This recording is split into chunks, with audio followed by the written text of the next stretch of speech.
The advice and opinions expressed by the host of Autism Live and her guests are meant solely as suggestion and should not be in any way construed as child-specific advice. The Center for Autism and Related Disorders advises working with a board-certified behavior analyst who has experience with autism before starting any intensive behavioral intervention. Any choices you make in determining your child's treatment are completely at your own discretion.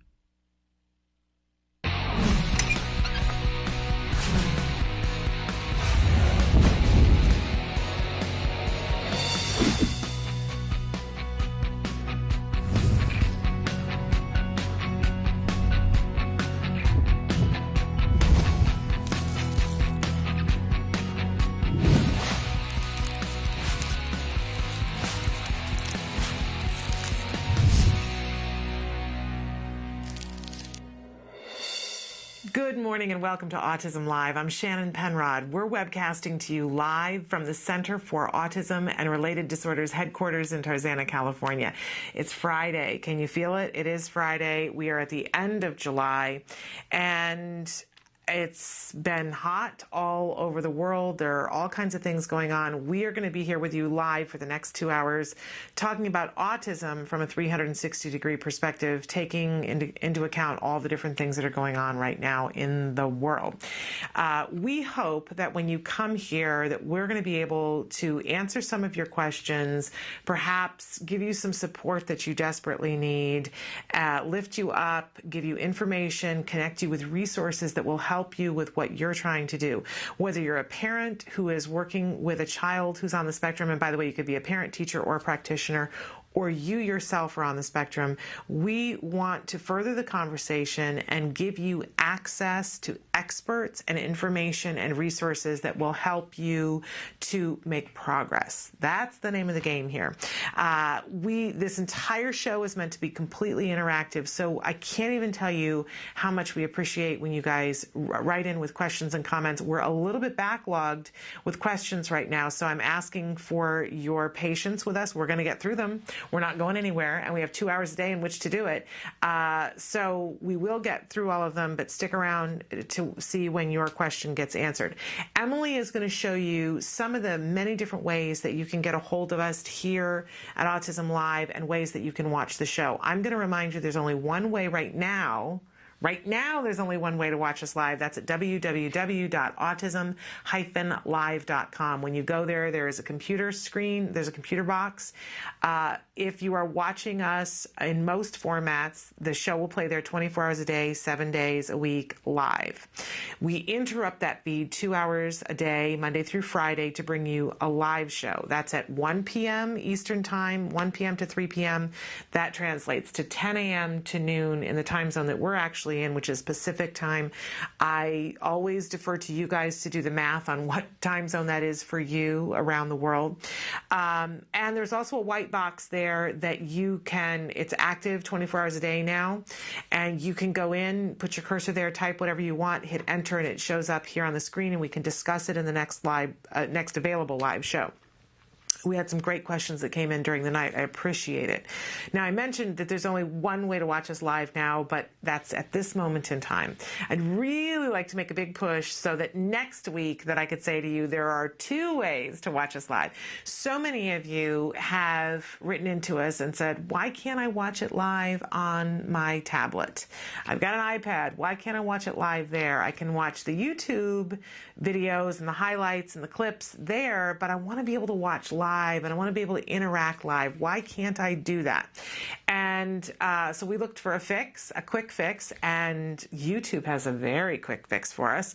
And we just need to have 1,000 subscribers. We're almost there. We can get there this weekend with your help. So I'm asking, begging, pleading, if you want to be able to watch us live on your tablets, this is the way you can do it. You can go to our YouTube page, which is Autism.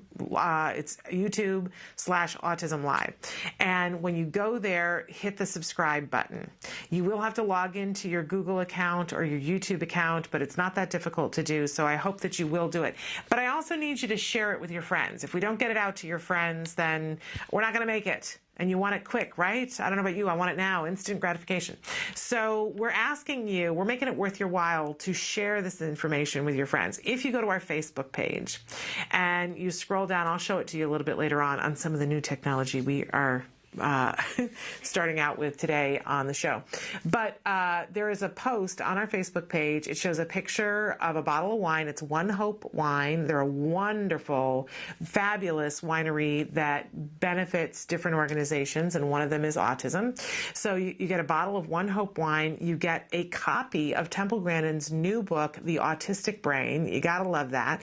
And you get a brand new, completely unopened, beautiful edition of Cornered. It's a great game for our kids on the autism spectrum, but it's a great game, period. It's put out by Endless Games. Now, some lucky winner is going to win that entire gift package, the wine, the book, and the game.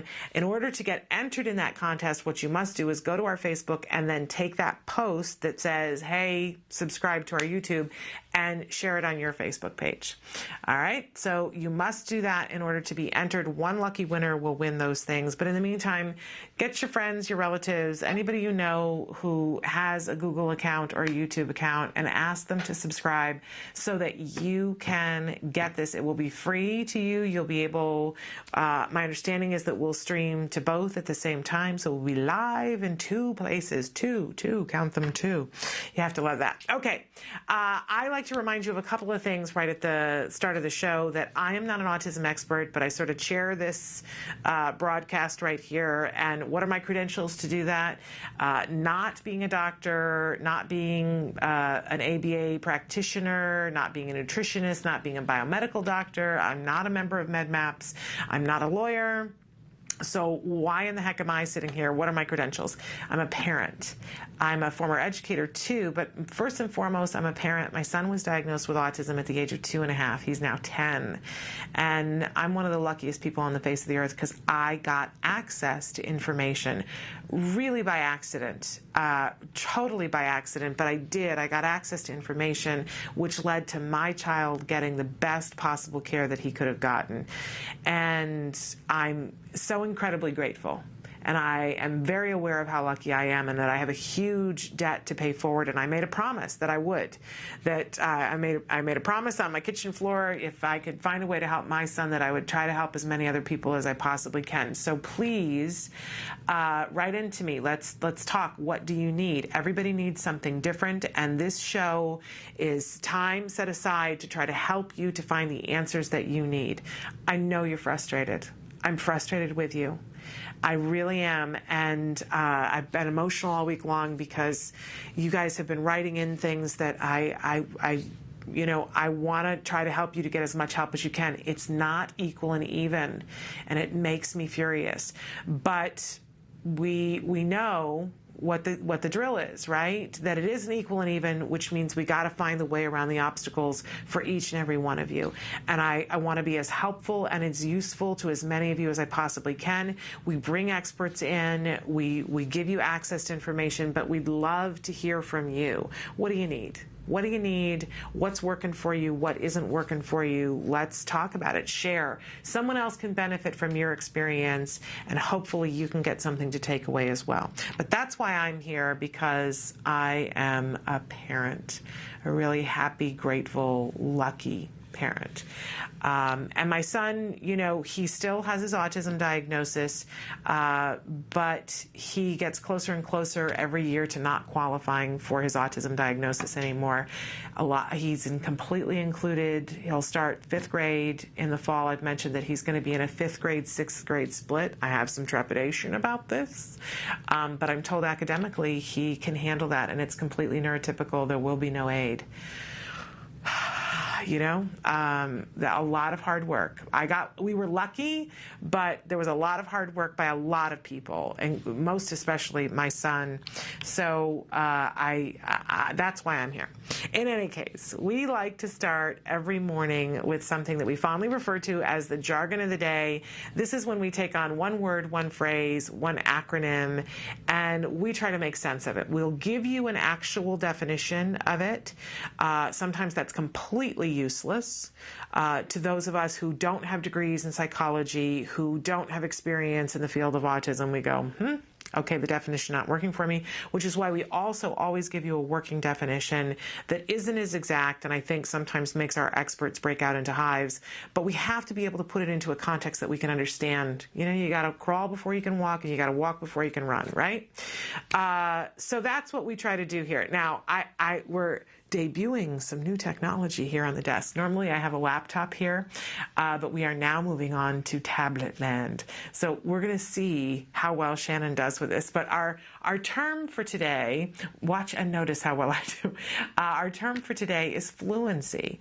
Now, a lot of times in jargon, I think one of the hardest things for me about the autism jargon is that we take a lot of words that have meaning to us in our everyday life, but within the context of autism, it means something completely different. And this is an example of one of those words. So fluency, this is certainly a word that we use on a regular basis. I think a lot of times we use this in conjunction with language. You know, people talk about, are you fluent in Spanish? Are you fluent in French?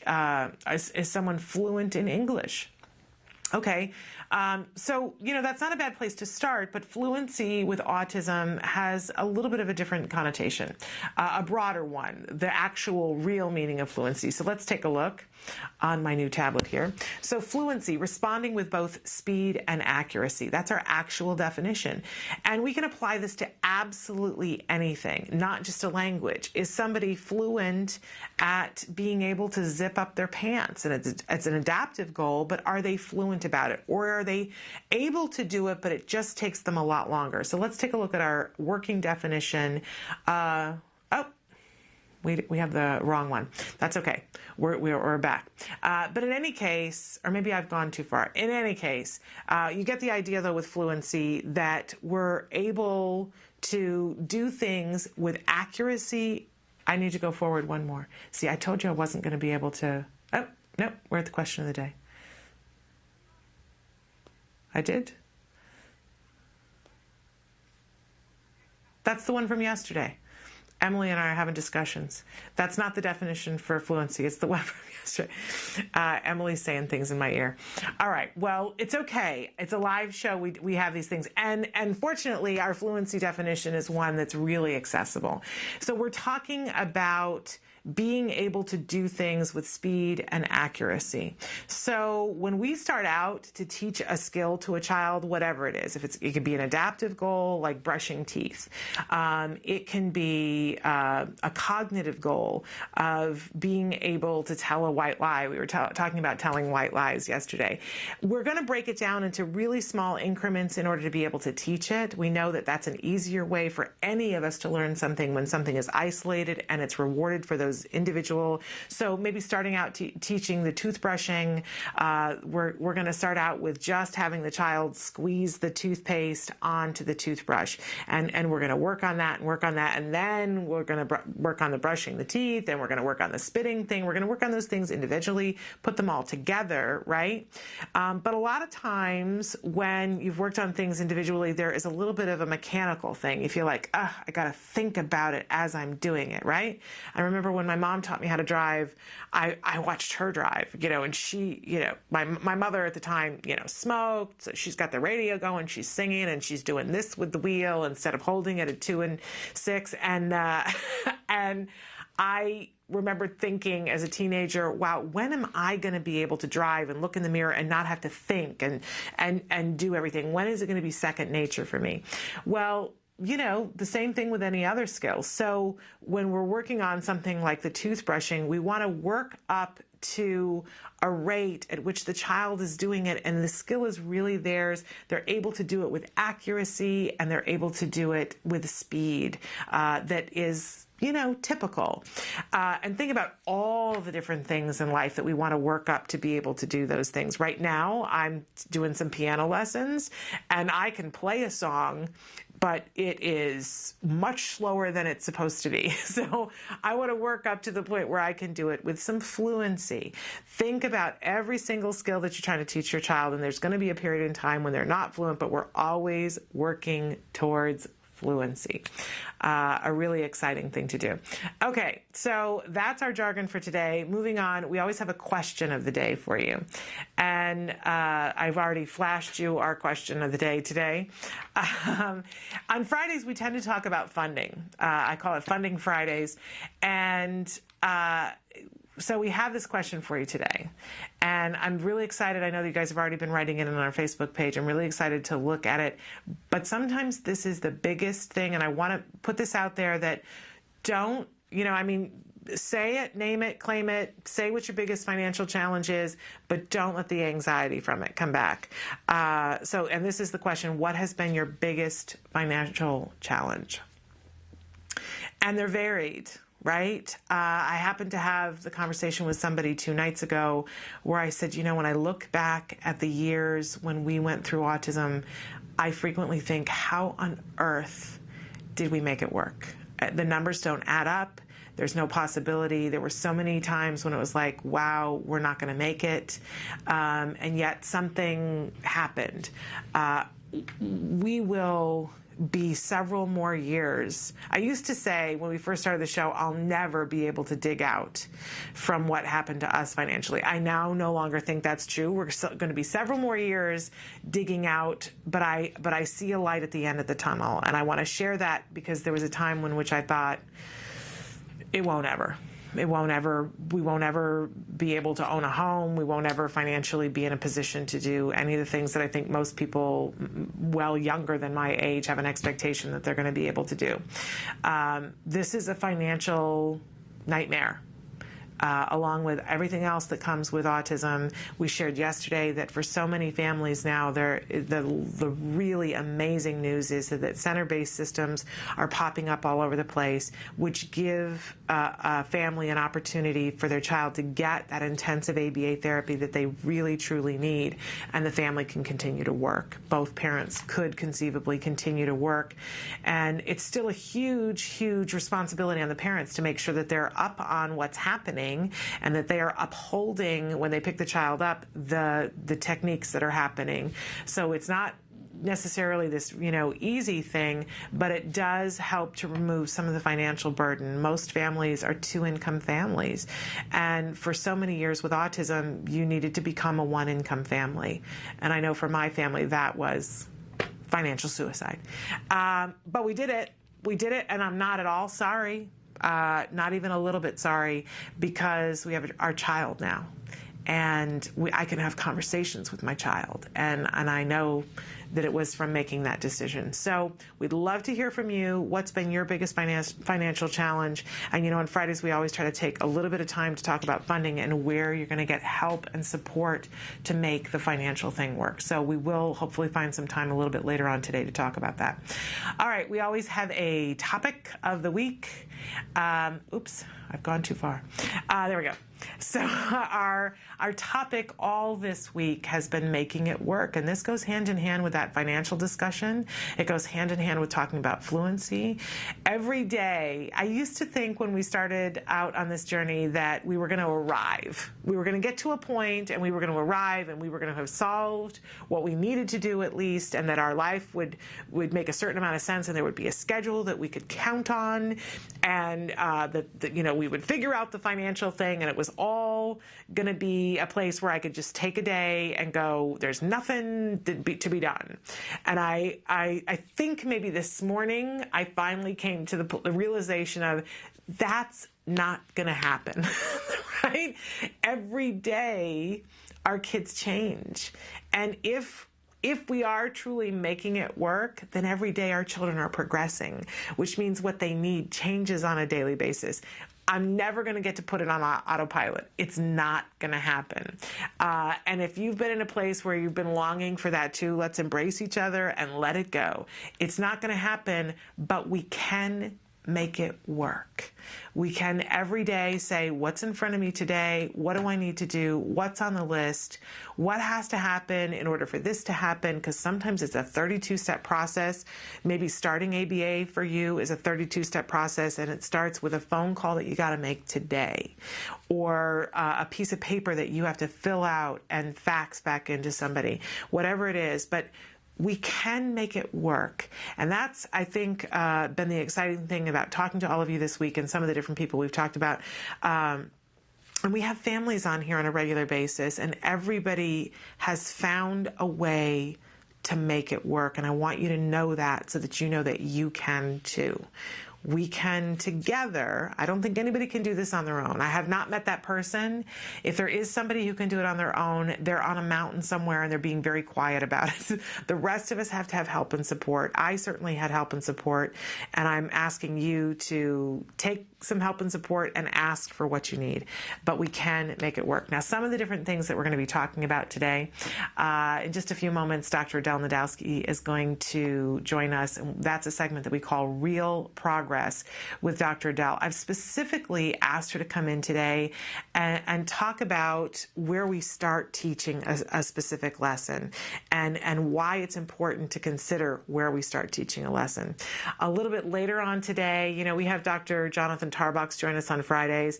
For a long time, very privately, I've been referring to his segment as Science Beat, and I apparently didn't share that with anybody else, but we have been on paper calling it Science Beat with Dr. Tarbox. This is a really exciting opportunity to talk to someone about research and about different questions that you have from a research perspective. We want to follow the science as much as possible, because a lot of science is there about ways that we can help our children. And then, of course, on Fridays, we try to do a funding tip whenever we can. Hopefully, we will have time for that, and hopefully, we'll have time to drop in and see what you guys have written us for the question of the day about what was your biggest challenge to date, because it changes too, right? Okay, so all of this and more, and especially your questions, and we're going to try to get to a couple of the questions that you guys asked just last night. Stick with us. More Autism Live after these messages.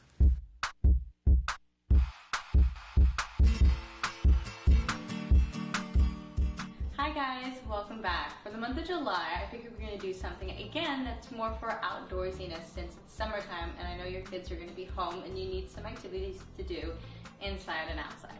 So for July, I figured we'd make a lantern. So let's get started. The materials you'll be needing are wax paper, an iron, crayons, scissors, popsicle sticks, pencil sharpener, a glue gun, and tape. What I did first is that I have my iron heating on medium heat, okay? Make sure you keep this far away from your child because I won't want them to get hurt. Next thing I want to do is I'm going to take my wax paper and I'm going to make 4 sheets. I'm going to cut out a thing that's about 12 inches long, okay? Now that I have my wax papers cut out, what I'm going to do is I'm going to grab my crayons, and if you have kids around, which I hope you do, I'm going to grab them and have them make some crayon shavings. What the shavings you're going to end up doing is making it a design. And again, this is another time for you and your child to talk about colors. You can discuss like what would happen if you mix, some blue crayons and some yellow crayons. What would that produce? When you and your child have finally decided there's enough crayon shavings on your wax paper, what you're going to do next is you're going to take it and fold it in half. Now that I have it folded in half, what I'm going to do is I'm going to take an old newspaper and then I'm going to sandwich it in between. And then with my iron on medium heat, I'm just going to have it gently on there just so the wax melts into the paper and becomes one thing. Let's take a peek inside. As you can see, all the crayons have melted into it, making this beautiful kind of like rainbow-ish color. Alright, now I'm going to do this with the other 3 that I've made, and then we're going to assemble our beautiful lantern. Alright? So here are my 4 finished panels that I'm ready to build into the lantern. So what I'm going to do is I have these popsicle sticks, and I'm going to build them into a square and glue them together with my hot glue gun. While you're building your lantern, it's a good opportunity to work on math skills with your child. You could discuss how many sides does a square have versus how many sides does a cube have. Okay, I'm going to do this another 3 more times, so I have one for every single side. Alright, well, now that I have these 4 different sides built, I am now going to take these wax paper things that I've built, and then I'm going to put glue on here and smash it on there, okay? I know the wax paper is way too big for it, but what we're going to do later is trim it. Alright, so now they're all done being glued together. Now I'm going to take my scissors and trim along the outside. Now that the 4 sides are done, I'm going to take some tape and I'm going to line the edge of it so they will stay together to make my cube form. And voila, here's my lantern, but it's it's missing something. You're right, it's missing a light to illuminate it. So what I'm going to put in here is an LED light. I'm definitely not going to put a real candle, or else the thing's going to catch on fire, and that is a real safety hazard, okay? So here's my little guy, and I'm going to turn it on, and let's see what happens. Ooh, look at that. Isn't that pretty nice? And it's not even dark yet. I would love if you shared your pictures of your finished crafts. But until then, craft on. Bye, guys. Can you see me flying by your side? Welcome back to Autism Live. Our very special guest in the studio with us right now is Dr. Adel Najdowski. Thank you so much for being here. You're welcome. We Glad call to be this here. segment Real Progress with Dr. Adel because we're really always trying to get at how do we make progress. And you're very good. You're one of the co-creators of Skills, and we talk about skills all the time on this show because you know I'm a big fan of it. And you're really good at helping us to point us in a direction so that we can get at progress. And I specifically wanted to talk to you today about, it seems like to me as a parent that it's so important, where do we start teaching the particular skill? Right. And that there's so many things involved in that. And I think sometimes parents, we tend to look and see something, or we talk about it on the show and say, here's a skill that we teach. And a parent goes, well, if it were that easy, I would just do it. And it seems like a big component of it is knowing where to jump in and teach. Yeah. It's a difficult process. It starts with first just figuring out what your end goal is. Yeah. So what is it you want this child to be able to do? What's that terminal desired behavior? And then you realize that there's sometimes a lot of little components or steps needed to get to that. And so you kind of start to just break it down into those steps. Okay. Because I'm thinking, take any skill in the world, whether it's teaching somebody to ride a bicycle or potty training them or teaching them how to think through the steps of achieving a goal, there's a moment at which if you start teaching it, it's too far in and you're going to get frustration. Yeah. And if you start, if you start too early, you're going to get frustration because they already know how to do that, right? Yes. So how do we figure out what the moment is? A good place to start is just taking that terminal goal and then task analyzing it. So coming up with what are the various steps that someone needs in order to do this. So riding a bike, they need to be able to sit on the bike, they need to be able to pedal, they need to be able to steer, they need to be able to brake, and so forth. Okay. And kind of trying to put that in what makes sense as some sort of an order. Okay. And then you can assess. You can go in and actually test each one and just see if the child can do it or not. And if they can, then you don't have to frustrate them with trying to teach them something they already know. Okay. And you can start with a more intermediate step. If they don't, then you start with the first steps. Okay. And so just a quick, one trial or couple trial test. And usually, to know if they really can do it or not, you probably should do at least 3 trials. You should probably do it across 2 settings and across 2 people at least, too. Okay. Because you can't assume they necessarily can do something just because they do it once. Sometimes they just get lucky. Right. And so if we take the example of learning how to ride the bike, and let's say you do the task analysis, and as you said, they have to they have to be able to hold the handlebars, they have to be able to pedal, all these things. So maybe mom goes out one morning and says, we're just going to see, can you sit on the bike? And is the child able to do that? Yeah, and maybe with one foot down and one on the pedal or something, because that's kind of the starting position of a bike. And so that you're just looking, you're not trying to teach anything in that moment, you're just looking, saying, can they do it? And, maybe they can't do it in the morning with mom, but maybe that afternoon they go out with dad and we see, can they do it with dad? Because sometimes there's other things at play, right? They might be able to do it in the afternoon, or they might be able to do it with dad, or they might be able to do it with their friend. Yeah. And we don't want to assume. Right, exactly. Okay, so 3 different times with at least 2 different people. You want to see, can they do it? But remember that in that moment, we're not teaching. So we don't get into a big discussion about, well, here's how you do it. Right. No, you don't need to do that. And again, you don't need to start necessarily teaching on something that they might already know how to do. And again, just kind of bore them or whatever. So right. Yeah. So, you can make it quick and easy, but you go out, see if they can do it. Okay. So you've done that assessment and said, okay, they can't do that. So then do you go back up the list on the task analysis to the thing that's earlier than that and start there? Yeah, well, it really depends on the skill. Yes. So with bike riding, obviously, you kind of need to figure out, what's the progression in terms of what's the first thing that they're going to really need to know how to do.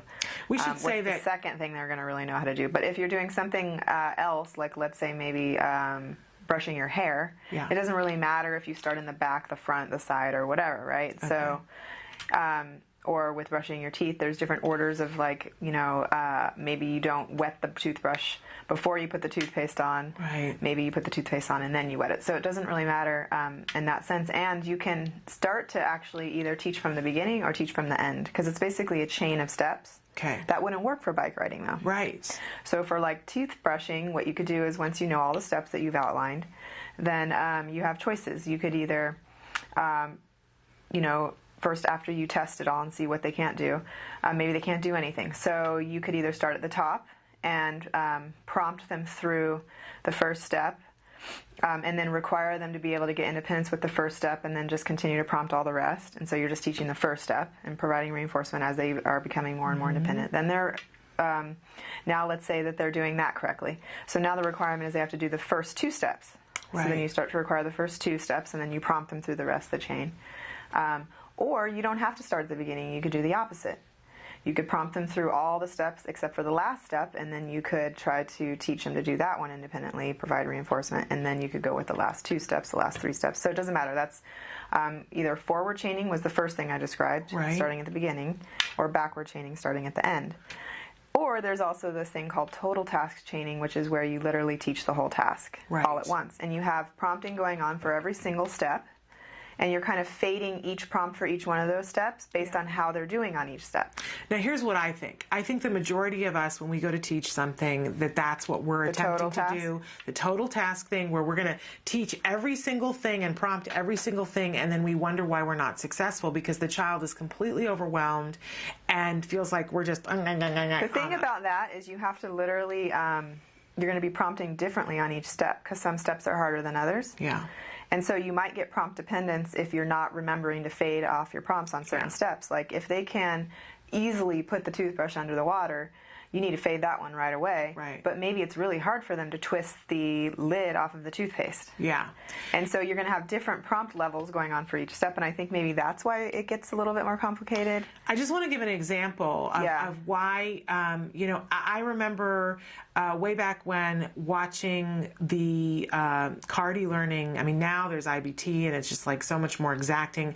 But in the original CARD e-learning, there was a thing about teaching a child how to put on a shirt. And they go through the task analysis of it, and they said, and they were just, listing things because it was something else they were teaching. They said, but, laying the shirt out on the bed and then scrunching up the shirt to the neck and then putting it around the neck and then putting an arm through and putting the other and then pulling down over the belly. Well, I had that aha moment because I thought, oh, the scrunching up is part of one of the steps. And I didn't think about that for myself because I don't think about that. And that seems like just like something everyone should just be able to do, or something. It's not a step. Yeah, I know. And right at that same time, my son already knew how to put on his shirt, but I was talking to a friend and I said, oh, I had this aha moment today.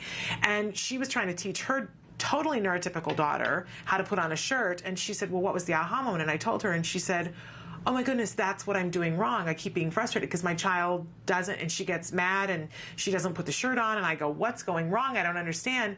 And all she had to go in and do was show her child that step outside of the rest of it, and her child could do it.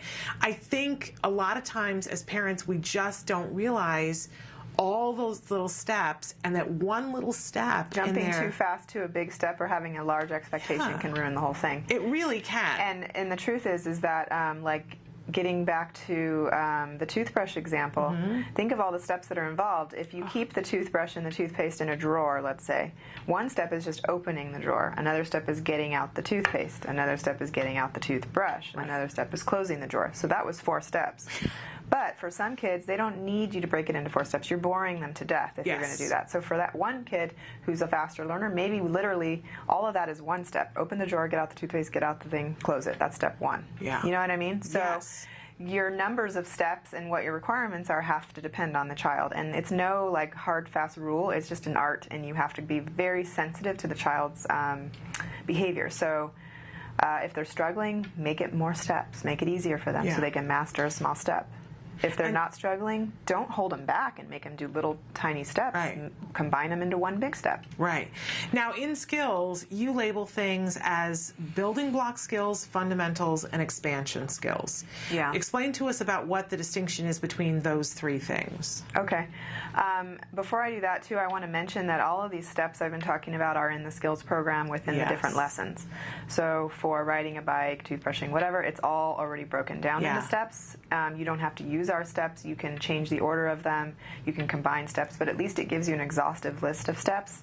So you're kind of in like the worst case scenario of this would be the most steps I would ever have to do. So you never have to do that task analysis on your own. It's, that work is already done for you. But in addition to that, skills, for every activity, they have them categorized as either a building block, a fundamental skill, or an expansion skill.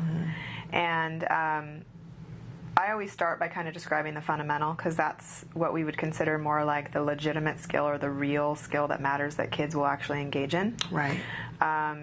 It's like a milestone or something like that. Building blocks are not necessarily that. They're not actually legitimate skills in and of themselves. Instead, they're like little stepping stones towards getting toward the fundamental. Okay. And so they're not the actual behavior that matters. They're not necessarily the thing that kids actually do every day in life, but rather they're there because either we put them there because either research showed that kids with autism needed these steps to even get to the point of doing the fundamental skill. Right. Which, if you think about it, it's kind of like the task analysis, like doing something small first before getting to the big thing. Or it's there because of our clinical experience over the last 25 years at CARD of finding that a lot of kids benefit if we have them. And then the third one is the expansion skill. And the expansion skill goes above and beyond the fundamental. And it basically is best described maybe as like an enrichment type of activity. And so we always tell people to think of their individual child that they're working with. Yeah. If they have one of those kind of children that learns extremely fast, they're flying through all the curricula, then maybe they don't even need to do building blocks because they're not the real skill that matters anyways. They're just stepping stones. Maybe those aren't necessary. Like we said earlier, you don't necessarily want to teach steps to bore the child. You want to get to the skills and the things that actually matter. So if not necessary, don't work on them. Go straight to fundamentals. With that type of child, expansion skills will probably be a big deal and really important for them because you may have very high hopes for best outcomes with that child. Yeah. And to keep them engaged and keep them interested and not bored. Yeah. So it's really child specific then about which you need. Is it safe to say that in most cases you're going to want to get to those fundamental skills because those are the core skills? Yeah. Every child we want to get to those with. Some children will need the building blocks and some children will benefit from the expansion skills. That's right. So if you have a child who's not flying through the curriculum, they struggle, they learn slowly, and you come to realize that your goal is going to be to do just whatever is most functional for the child. Yeah. Then in that case, you will probably really rely on building blocks. Fundamentals will be important, and expansion skills might not never really be a goal. Okay. Because you don't necessarily want to waste your time teaching a bunch of things that'd be really cool if this kid could do it, when there's all these other things that they really, really need to be able to do. Okay.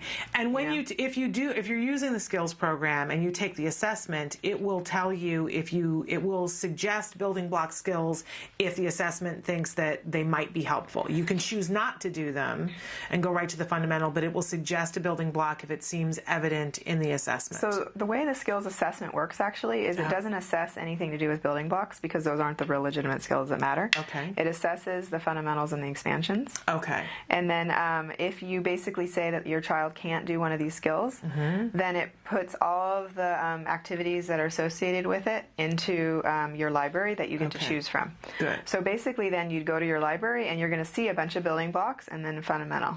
Okay. So no matter what, it presents you with the building blocks if you say that your child can't do the fundamental. Great. But you then get to decide, do I even want to work on these building blocks? And basically it boils down to, does my kid even really need them? And in reality, every single thing that skills presents to you in your activity library, you're going to want to probe it anyways first with the child before you start and get a little baseline to see if they even need it. Okay. We don't just jump right into teaching stuff. And so for people who haven't seen all the jargon, by probe, it's that thing we were talking about to begin with. You're going to look at it to see. You're going to see if the child can do it in a moment that's not a teaching moment. Can my child do this? Yeah. And if they can, and you're going to test it again to make sure, then okay, I don't need to do that if you do it the 3 times. And what you could do is you could start testing at the level of the fundamental skill. And if they can do that, then don't even bother doing the building blocks. Okay.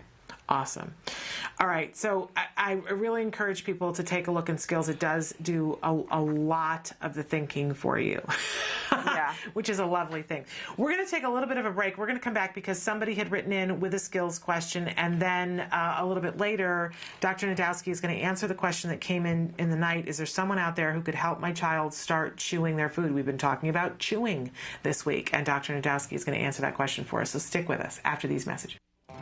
The Institute for Behavioral Training provides courses in applied behavior analysis for the treatment of autism. Access IBT e-learning videos on the move and learn at your own pace.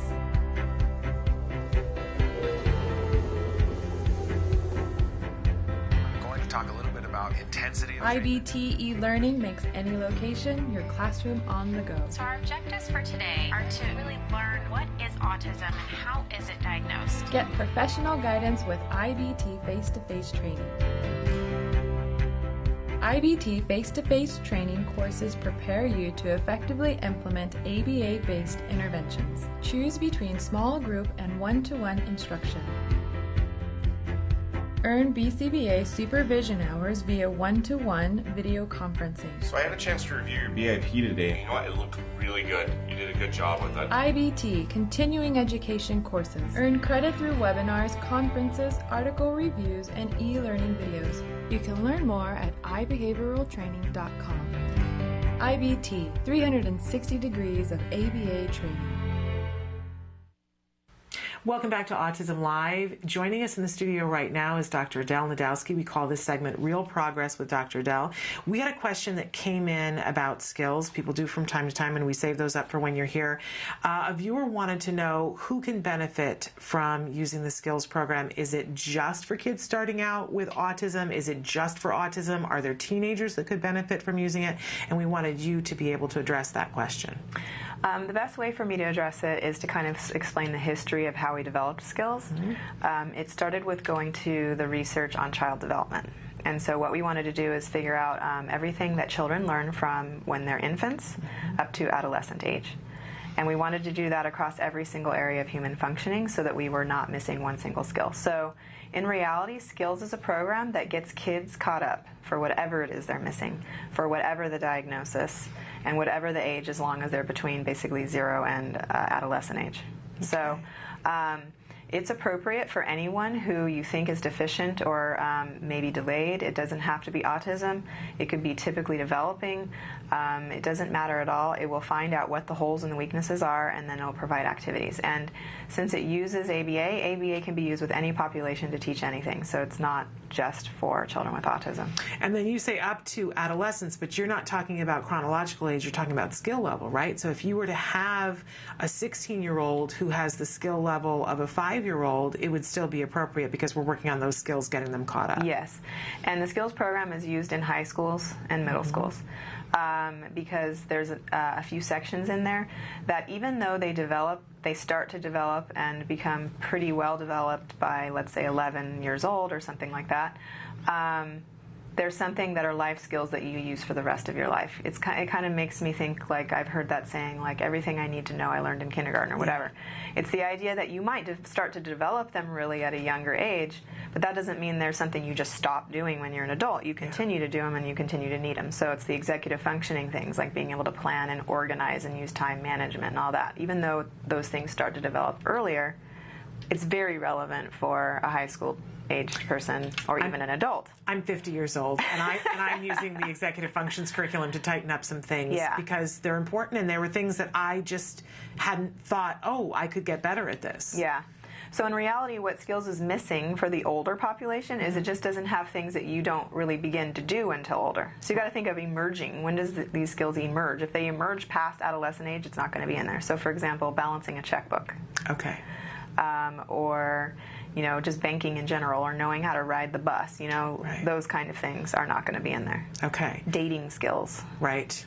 Stuff like that. At some point that needs to be in there because the population, and not just the autism population, needs that. Yes. I know lots of people who are in their 30s who do not have a diagnosis of autism who would appreciate a step-by-step on how to date. But literally, there are a lot of other skills in there, like learning how to do some laundry type stuff, learning how to do light cooking, you know, using the microwave, the toaster oven, using the phone.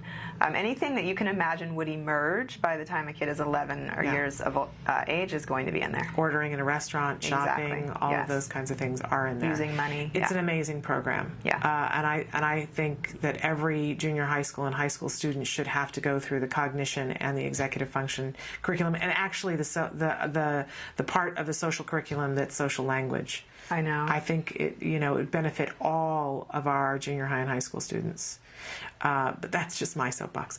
But anyway, great answer to the question. And for people who are interested in finding out more about skills, where should they go? They can go to the website, which is www.skillsforautism.com. And there is a free trial? Yes, there is. Okay, so you can go and do that and find out more information. Click on sign up at the top, and it'll take you through the process. Okay, awesome. And I also want to remind everybody that Autism Care and Treatment Today does, if you go and look at skills and you do the trial and you say, I really want to do this, and it's outside of what you can afford, it's very affordable. And yet still, if it's still outside what you can afford, please apply for a grant at Autism Care and Treatment Today. I know that they have given many grants for skills, and it's a grant that they love to give. Yes. So because it is so affordable. I mean, let's be honest about it. They know it's within the realm of what they can do at Autism Care and Treatment Today. We're going to take a break and come back and have Dr. Najdowski answer this question about, is there someone out there who can teach my child how to chew? Stick with us. The Center for Autism and Related Disorders is celebrating the grand opening of the CARD Assessment Center in Woodland Hills. The CARD Assessment Center provides consultation and assessment for individuals of all ages with a variety of disorders, including autism spectrum disorder, attention deficit disorder, memory disorder, learning disability, and intellectual giftedness. To schedule an appointment, contact the CARD Assessment Center today. Welcome back to Autism Live. In the studio with us now live is Dr. Adel Najdowski. And we had a question that came in the night, and I'm scrolling down to it. Someone has written in and said, is there someone out there who could help my child start chewing his food? I mentioned to Dr. Najdowski that we do a healthy eating tip always on Tuesdays. And the healthy eating tip on this Tuesday was chewing, how essential and important it is that we chew our food before we swallow it, that we teach our children how to chew, that it has other benefits as well, that it helps our children to be able to speak and enunciate better when we're practicing chewing. But we didn't talk about how with kids that are really having difficulty with it, how we teach this. So do you have some suggestions for us? Can you read me the question one more time? Because something came to me when you said it. Okay. Is there someone out there who could help my child start chewing his food? So when you said that, my first thought was, wow, maybe he eats foods, and that's not the problem, but he's just one of those types that eats it so fast he's not really chewing it. So maybe he's chewing it a little but not well, and he's taking too big of bites, that he's trying to swallow. In that case, it might not even be an issue that he can't chew. It might not be a deficiency that he's not able to chew. It might just simply be that he just eats fast. Yeah. So in that kind of case, what you could do is just put in a little contingency that you say, you're going to count how many bites you do. We're going to count them together, and when you do it, you get a reinforcer, and that would be that. I mean, it would be that easy if he already knows how to chew. Right. However, if it's the opposite and you have a child who literally you don't think that they know how to chew, then it's something you can start to teach. And one way that I know this has been done in the past is to take like little plastic tubing and just start without food and put that into the child's back molars and have them just bite on it and learn to just hold it there. And then slowly across trials increase that to taking a bite and making it, a harder bite over time or whatever.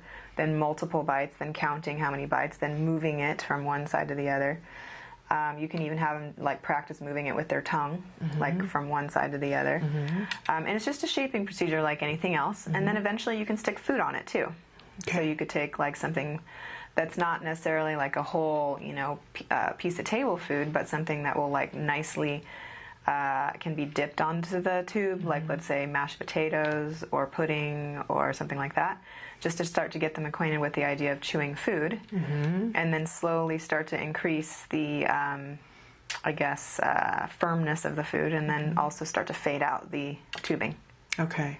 So, and we had talked a little bit in the break about what kind of tubing, and you want to make sure that you get food grade, safe. You know, you could get something from medical supply and make sure that they know that it's something that's going to go in a mouth that won't degrade, so that they're not going to, you know, that as they chew on it, the thing is not going to get a chew hole in it. Exactly. I know that some hardware stores have food grade tubing for camping. You want to be really careful about what it is you pick. But also, I want to make sure that we talk about the fact that there is help and support out there, that at the Center for Autism and Related Disorders, that so much we talk about ABA and talk about an ABA program, and people will write in and say, could I just combat one issue? So if somebody said, I just want to deal on a feeding issue, I just want to deal with chewing, that is something that they could potentially work with someone at the Center for Autism and Related Disorders on? Yes. Okay. They, by just going to the website, would want to call the admissions, let them know what their issue is, and they'll try to help direct them to the appropriate location. Okay. And even, you know, a lot of times I suggest to people, go to the centerforautism.com website, click on the locations tab, see what's close to you, although these people travel too. So if you're, we have people who go to China, who go to South Africa, who go to Jordan, who go to Dubai, that go different places. So, you know, but look at the locations tab, see if something is close by, so you don't have to do it by yourself. Right. We deliver parent training at CARD, so that's something that could fall right into parent training or those kinds of things. So, so ostensibly someone could train you to be able to teach your child. Yeah. Amazing.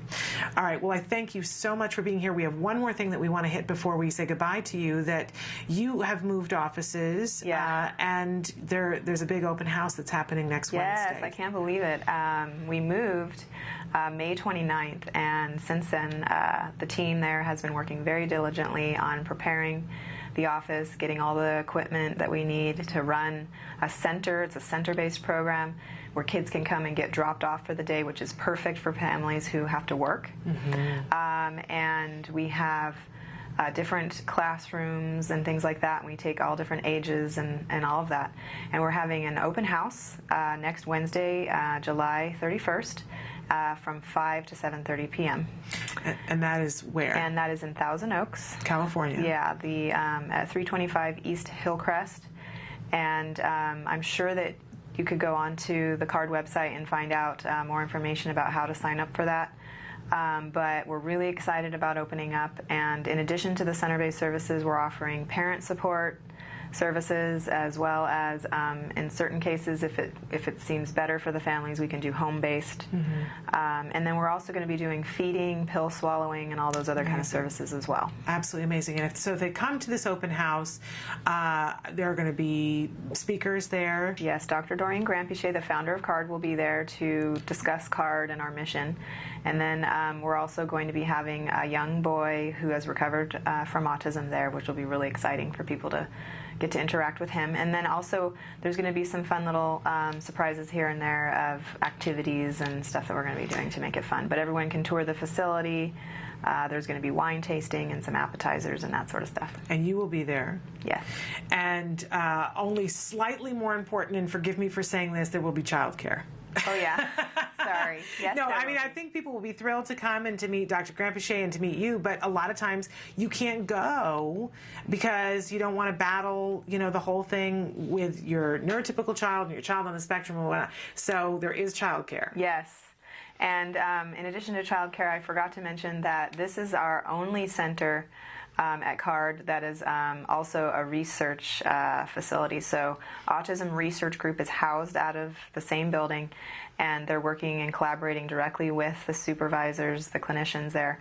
And so they're doing treatment evaluation, which basically means every single thing that's being done with a child there is being evaluated to ensure that it is absolutely the most effective. And then all of those results are getting published and communicated to others in the field so that we can help more children with autism. So we want this to be a center of excellence, and hopefully one day we'll be known all over the world as like one of the first places people think of when they think of a top treatment center for children with autism. So that's our goal. And so if you're in at all the Los Angeles area and you want to meet some of the people that we have on the show from time to time, and you want to see this kind of a facility firsthand, you can go to that. I know I'm going to try to get there and bring Jem. Cool. I'm trying to work that out.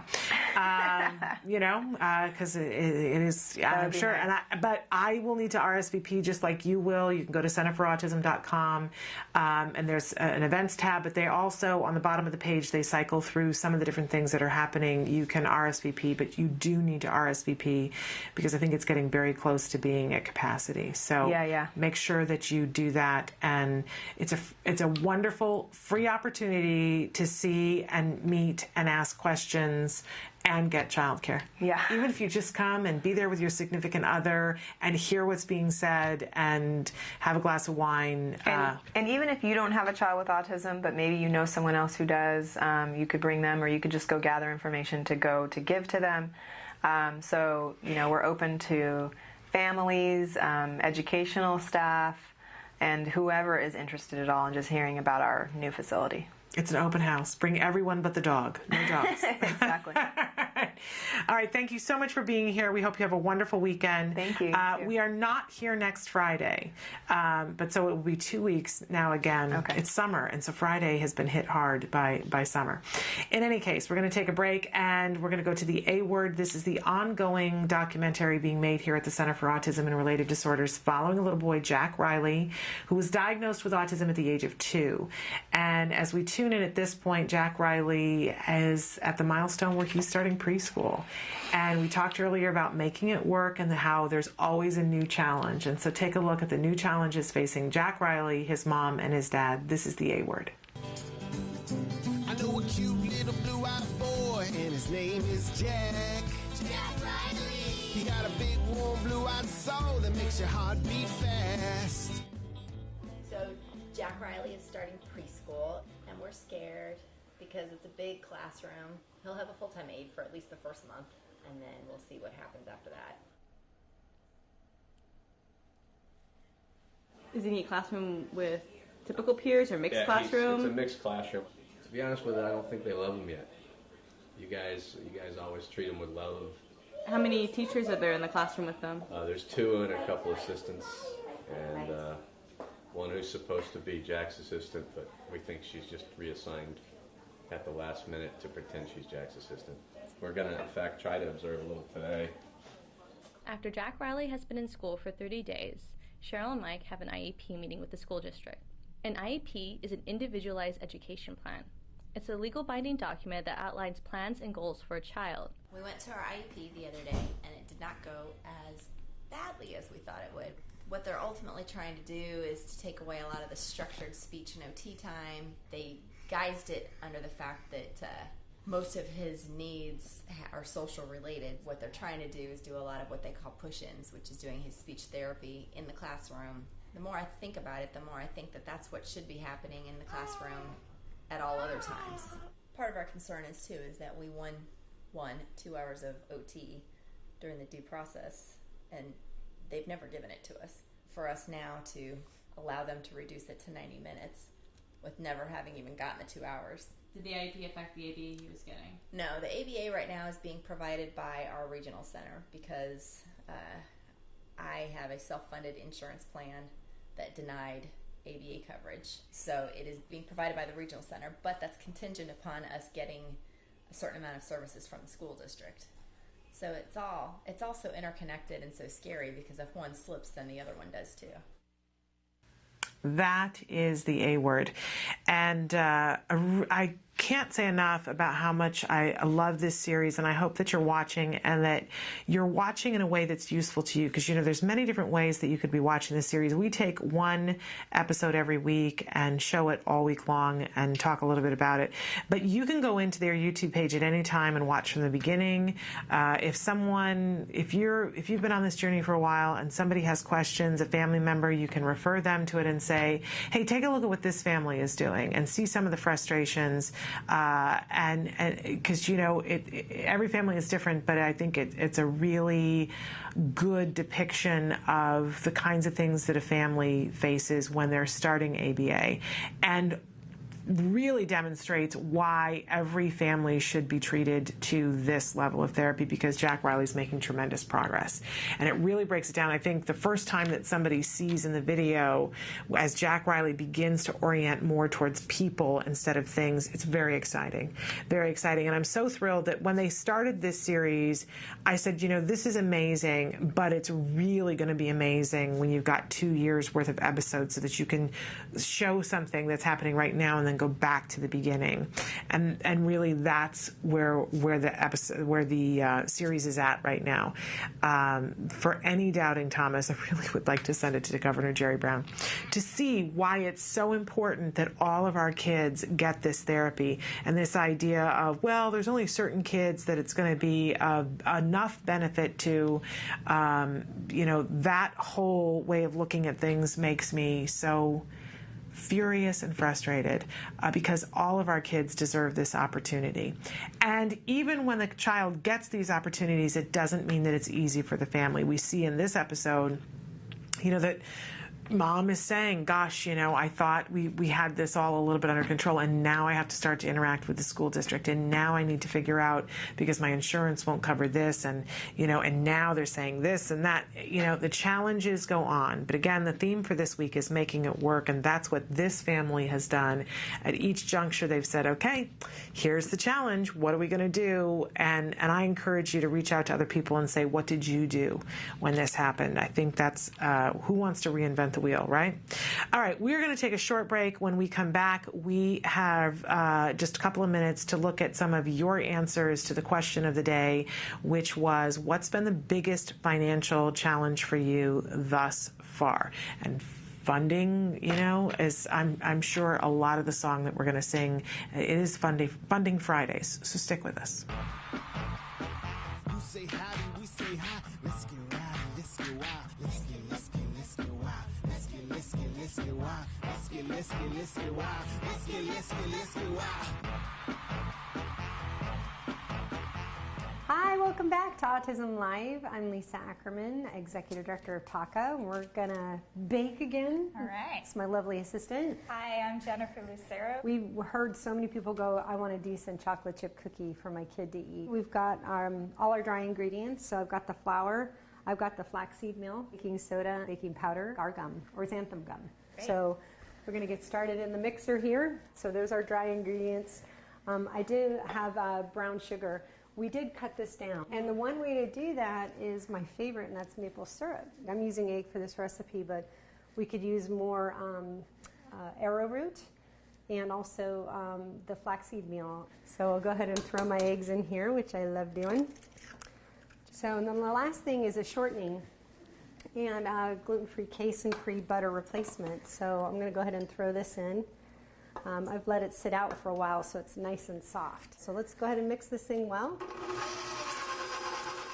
These are dairy-free, soy-free, and I really like them. Again, Enjoy Life is a great product. It's also net-free. And chocolate chips are a personal thing. I won't judge you if you use the whole bag. I would. I know, right? So here we go. Great recipe. It's the nice consistency. Everything's ready to go, so we can enjoy our cookies here in just about 10 minutes. We want to give it a kind of like a couple inches between each cookie. Now, a lot of people are really concerned about aluminum, so what I've done is I laid down my natural brown parchment paper, and Jen's helping out putting the cookies down. So we're separating the nice baked good that's all organic from the aluminum cookie sheets. So let's go put these in. So magic oven allows me to pull the last ones out. And voila. Yum, that's good. Really great cookies. I'll let you have a bite so you can do my Vanna White there too. Yeah, these taste pretty good. Really good. We're going to come back later after I gain 5 pounds and eat this entire tray. For sure. More feedback is good. So if there's something you want us to convert, like another recipe or maybe a relative made, just let us know. autismlive@gmail.com. You can go to Facebook, or there's thousands of recipes on the TACA website just waiting for you to explore. You can go to TACANOW, TACANOW.org, and we'll see you next time at Autism Live. Bye. You say howdy, we say hi. Let's get rowdy, let's get wild. Let's get wild. Welcome back to Autism Live. We ask you a question every day, and we look forward to checking your answers on Facebook and on Twitter. And today on our new tablet, I want to look over some of your, and we're going to show you the actual Facebook page now, some of your answers to this question of the day, which was, what has been your biggest financial challenge? And I don't remember what you told me to do. It's disconnect. Okay, I'm going to relaunch this. No, I did it wrong, Emily. Okay. Slide that to the left. All right. It's on. Okay. Okay. And so do I hit the home button again? This is how technologically savvy I am. Not. But we are all about learning new things today. Okay, have you got it, Emily? Okay. I'm there. So in any case, the question today was, what has been the biggest financial challenge to date for you? And someone wrote in and said, and I'm going to bring it back up, trying to live on my own, being on SOCH, I think Social Security. It's a really hard thing to do on a fixed income, but I congratulate you on the fact that you are making that attempt to live on your own. Another person says, as a parent, mine has been wanting to make sure there is enough for days out. As challenging as they may be, the positives far outweigh the negatives. For the future, it's to make sure that they have the care that they need. I was saying to somebody the other day about how difficult it is, even if you're finding the way to keep food on the table and the roof over your head and to do the biomedical things that you want to do and to get the ABA in place and all of those things. And then you need to go on outings. We can't just keep our kids home. And, it's just an added expense. It makes it really, really tough. Another person says, living on social assistance, had to let go of the full-time job in social development to be on call on site for my son. This is that thing we talked about how in the past, it really was that an autism family, it had to be a one-income family so that someone could be home with the child. Now with center-based system, it's a lot easier. Then they went on to write, it's been a financial strain where his diet is very costly. We had someone on the show recently that was offering a grant for families to help them with dietary costs. By the way, there are other organizations that also help to give grants for dietary costs, especially if you can show that your child has a need for it. Autism Care and Treatment today, I believe, gives grants for those things. We'll ask Nancy on Wednesday. If it's something that your child has a medically proven need, United Healthcare Children's Fund can be very helpful for that. It is expensive. And we've done a lot of shows, and we'll do more on how to do it cost effectively to be on that diet. I've talked before about Sprouts is a wonderful, wonderful grocery store that has a special for 1 week that ends at midnight on Wednesday, but the other special for the next week starts on Wednesday morning. So Wednesdays, it's like coupon day. They have coupons for you, and more is on sale on Wednesday. So going to Sprouts on Wednesday is a way you can save a great deal of money. What a lot of you wrote in about, and I'm not surprised by it, but I'm surprised at how many of you mentioned it, gas. The gas is really expensive. Somebody said keeping gas in the car for all my little ones' appointments. Another person who says just having the car, staying home with my boys, man, one is driving and getting around while one is still needing a ride everywhere. Until we have the last one mobile, I feel like I need to stay home. I was thinking it was just she was saying that she needed a car. But the next one says diet, supplements, and diesel in the car. It is hard when people think about how much more expensive gas is than it used to be, and for that autism parent where income has been diminished and you're still having to get the places that you went to before, and now there's the appointments.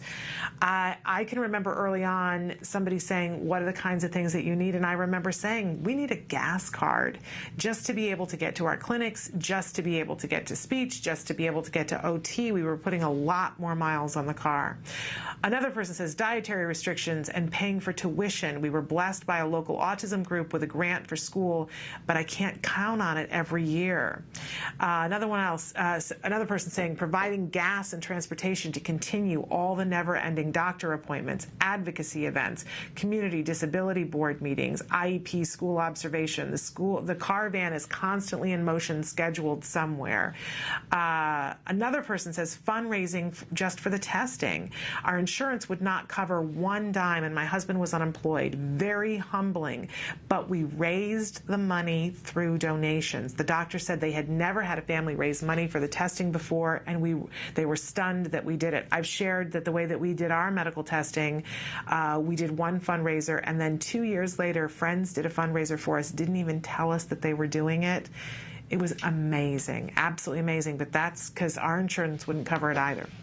Another person says, my situation isn't financial, but trying to get adult services is a nightmare. Something that we're all very well aware of, that's an underserved population, all of our teens and young adults. Someone else says we've been very lucky to have 99.999% of our services covered by the state of Arizona. I just wish I didn't have to work so much so that I could be there to take part in my son's therapy sessions. Very grateful to have family support, though. Absolutely. Many, many more here. When my son was much younger, he was disqualified from Regional Center for not being autistic enough. We self-funded a home program. Also, EEG biofeedback was hugely expensive with no gains to the tune of $25,000. Money down the drain. We now have social skills and karate. Karate, $12,000. It has helped with focus, balance, and social, so it is well worth it. This is one of the reasons why we talk about the things that we do, because there is a lot that you could go and spend the money on, but we have to make sure that we follow the science, that we make sure that we're doing things that are cost effective. It's really, really hard. Another person says medical bills in general, 4 kids with 3 disabilities adds up. No kidding. Somebody says, I quit my job to go back to school so that I can have a career which is more flexible and allows me more time to be there physically for my daughter. But until I graduate, everything is a financial challenge. So many of our parents write in and say, I know I went through this, that when things shift, the job that I did, I couldn't do anymore, and we had to have at least some income. You end up having to change your career, and it can be very emotionally and financially devastating. I would say that we love the folks over it's going to escape my mind now. Arriva Martin, the Special Needs Network. That's what it is. And they do sessions training parents and helping them get hooked up with new careers that are more flexible, because we know that that is a problem, and Arriva has a wonderful program to do with that. And another person who says diet, sensory toys, and diapers. I don't think people stop and consider that until you can get to that potty training, how expensive diapers continue to be. It really is a hardship for a lot of families. Okay, there are more. We don't have time for it because we'd like to get Dr. Jonathan Tarbox here in the studio with us for Science Beat. So stick with us. He'll be with us right after these messages.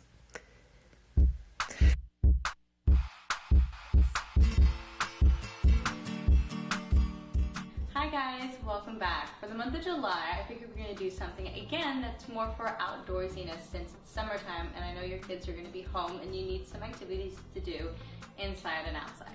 So for July, I figured we'd make a lantern. So let's get started. The materials you'll be needing are wax paper, an iron, crayons, scissors, popsicle sticks, pencil sharpener, a glue gun, and tape. What I did first is that I have my iron heating on medium heat, okay? Make sure you keep this far away from your child because I don't want them to get hurt. Next thing I want to do is I'm going to take my wax paper and I'm going to make 4 sheets. I'm going to cut out a thing that's about 12 inches long, okay? Now that I have my wax papers cut out, what I'm going to do is I'm going to grab my crayons, and if you have kids around, which I hope you do, I'm going to grab them and have them make some crayon shavings. What the shavings you're going to end up doing is making it a design. And again, this is another time for you and your child to talk about colors. You can discuss like what would happen if you mix, you know, some blue crayons and some yellow crayons. What would that produce? When you and your child have finally decided there's enough crayon shavings on your wax paper, what you're going to do next is you're going to take it and fold it in half. Now that I have it folded in half, what I'm going to do is I'm going to take an old newspaper and then I'm going to sandwich it in between. And then with my iron on medium heat, I'm just going to have it gently on there just so the wax melts into the paper and becomes one thing. Let's take a peek inside. And as you can see, all the crayons have, you know, melted into it, making this beautiful kind of like rainbow-ish color. All right, now I'm going to do this with the other 3 that I've made, and then we're going to assemble our beautiful lantern. All right? So here are my 4 finished panels that I'm ready to build into the lantern. So what I'm going to do is I have these popsicle sticks, and I'm going to build them into a square and glue them together with my hot glue gun. While you're building your lantern, it's a good opportunity to work on math skills with your child. You could discuss how many sides does a square have versus how many sides does a cube have. Okay, I'm going to do this another 3 more times, so I have one for every single side. Alright, well, now that I have these 4 different sides built, I am now going to take these wax paper things that I've built, and then I'm going to put glue on here and smash it on there, okay? I know the wax paper is way too big for it, but what we're going to do later is trim it. Alright, so now they're all done being glued together. Now I'm going to take my scissors and trim along the outside. Now that the 4 sides are done, I'm going to take some tape and I'm going to line the edge of it so they will stay together to make my cube form. And voila, here's my lantern, but it's missing something. You're right, it's missing a light to illuminate it. So what I'm going to put in here is an LED light. I'm definitely not going to put a real candle or else this thing's going to catch on fire, and that is a real safety hazard, okay? So here's my little guy, and I'm going to turn it on and let's see what happens. Ooh, look at that. Isn't that pretty nice? And it's not even dark yet. I would love if you shared your pictures of your finished crafts. But until then, craft on. Bye, guys. Can you see me flying by your side? Welcome back to Autism Live. We're so thrilled that Dr. Jonathan Tarbox is here with us in the studio. I want to start by saying we're calling this officially Science Beat with Dr. Tarbox. It's been that way ever since the beginning of time, but I haven't been saying it here on the show. And we have your approval to call it that? Absolutely. Okay, because we do talk about science here, and there's a good reason why we talk about science here, because you are the Director of Research and Development here at the Center for Autism and Related Disorders. And you are the director, actually you're the head of research and development, but you're the director of the Autism Research Group. Correct. And that is an amazing organization that we want to talk a little bit about today. And you're part of this open house that we were just talking with Dr. Adel Najdowski that's happening, and that's next Wednesday. It's the 31st, yeah. Is that Wednesday or Tuesday? I guess that is Wednesday. Yeah, okay, great. And so, and it's happening at, I think it's 5:30? 5:30, yeah. 5:30 in the afternoon. And we mentioned earlier that you need to RSVP if you're going to attend. It's in Thousand Oaks, which is part of Los Angeles here. But from your perspective, what is the Autism Research Group going to be doing at that open house? Right. So basically, I'm going to be presenting a little bit briefly, and I'm going to be talking about basically the importance of science to autism treatment. And so that's not something specific to CARD or something specific to Autism Research Group. That's a general issue that impacts all of us in the autism community. So as we already know, and as we've talked about many times, there's about 400 treatments for autism out there, on the internet, every one of which has somebody who claims that it has cured their kid or cured their patient, and maybe half of which have some kind of at least semi-reasonable basis or at least some thought process to it. Probably half are just pure crazy nonsense, but really only about 2 or 3% have actually been subjected to real scientific research. So if you want to know what works, look to what's actually been researched, right? It's just your most it's your surest bet as a parent or as a clinician to know what really is most likely to work. Yeah. You know, it's not to say that something doesn't work if it hasn't been researched. It may well work, right? But if we don't have evidence one way or the other, then it's basically a crapshoot. Yeah.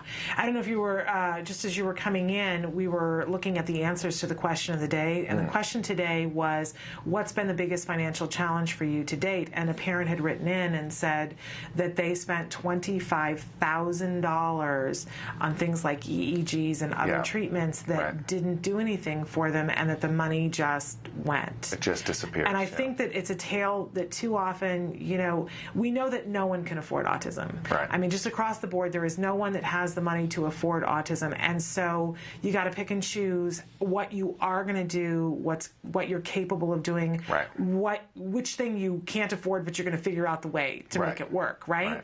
And so there is a growing number of people. There are organizations that are just parents for science with autism and disseminating this information to other parents, because I know when I sat down with my husband and said, okay, what are we going to do? We started looking at the different treatments and were frightened and terrified. Yeah. And I would say to you, the ABA came up in those things, but with the same weight as somebody who was using, I believe it was pig urine. You know what I'm saying? Yeah.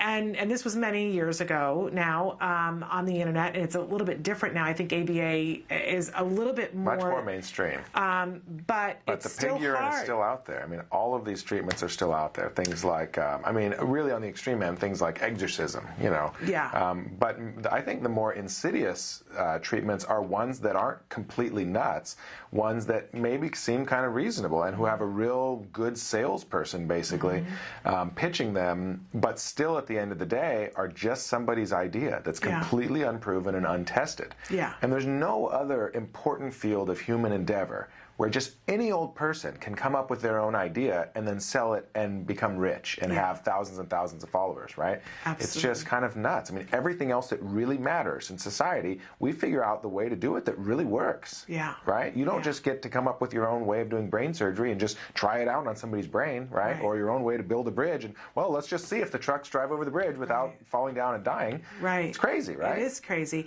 And some of the things are to the detriment of the children. I mean, when we look at what's happening in France, where they're wrapping the children in frozen sheets. Oh my, I had not even heard of that yet. Yeah, they are wrapping the children in frozen sheets to try to shock them out of, and they've had at least one child that we're aware of die of hypothermia.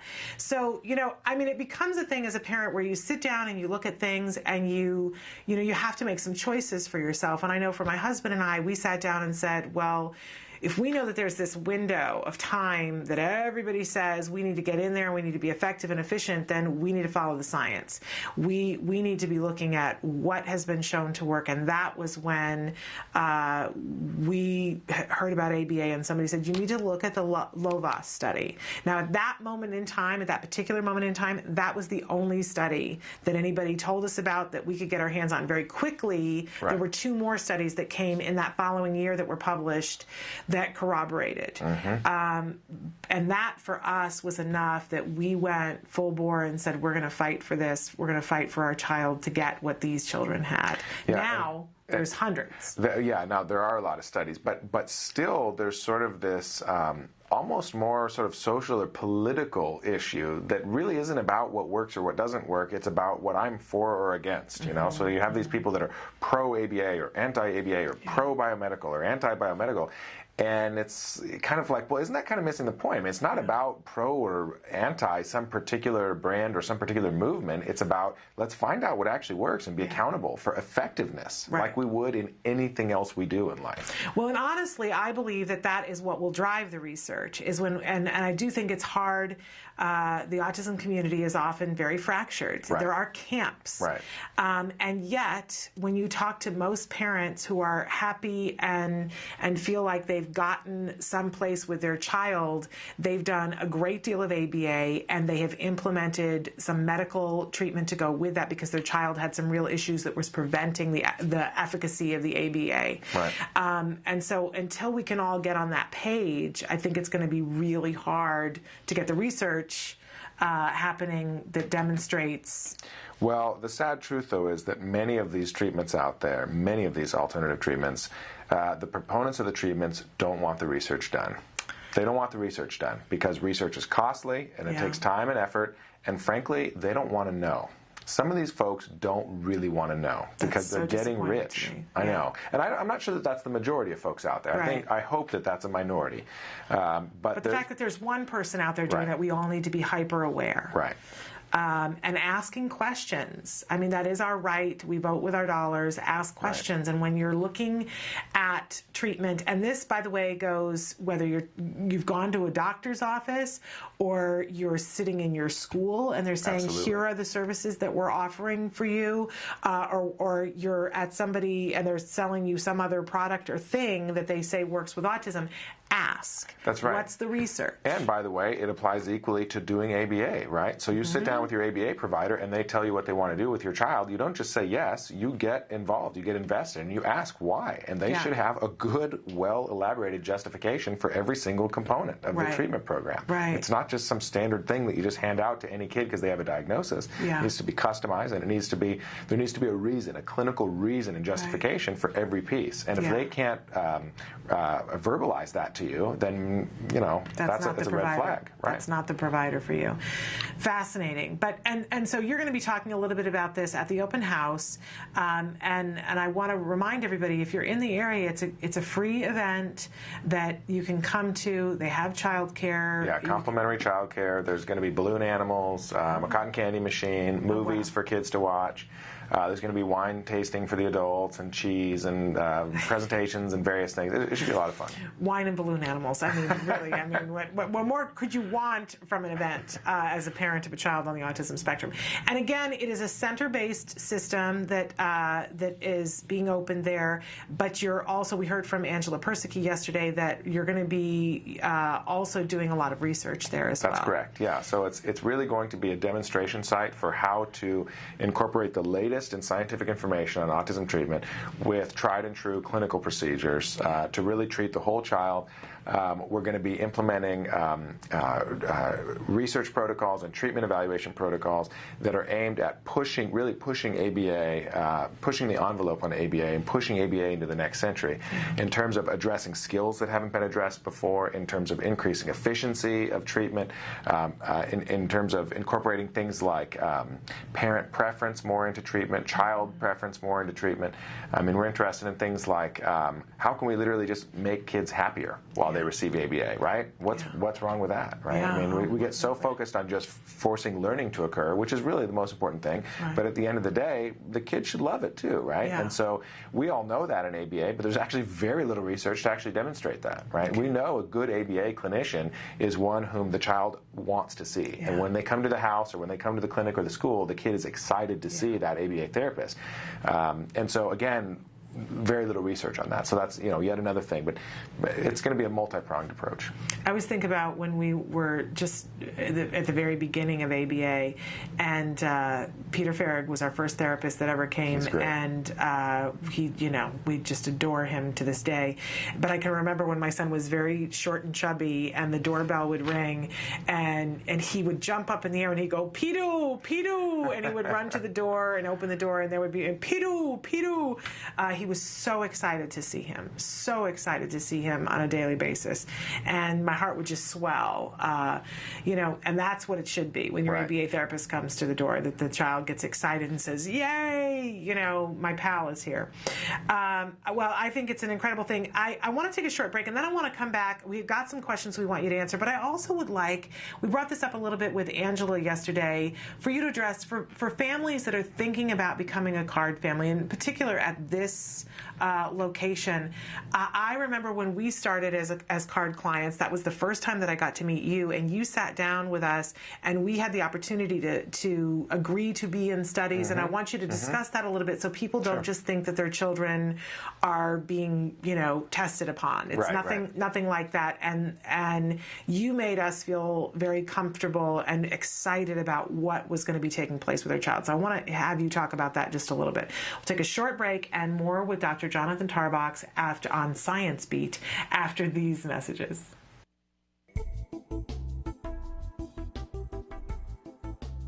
Skills is an online program that provides assessment, curriculum, positive behavior support planning for challenging behavior, and progress tracking, and it does this all in one place. The skills assessment and curriculum addresses 8 areas of development, which even includes advanced higher level areas such as executive functions and cognition, which pretty much makes skills the only ABA-based set of curricula for teaching more complex skills, things like problem solving, planning, self-management, perspective taking, and even inferring and predicting others' private events. Skills is a 4-step system.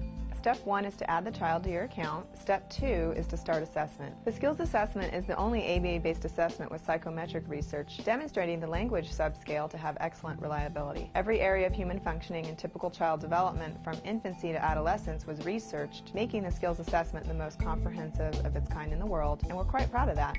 Skills is easy to use. Simply click Start Assessment and begin answering questions. Or simply type in a keyword, find specific activities to assess, and add activities to treatment. Step 3. Choose activities. Once you've completed the assessment, Skills selects from a pool of 4,000 activities categorized by age, level, and skill type to provide you with exactly those activities each child needs. Start by choosing a curriculum, then a lesson, and finally an activity.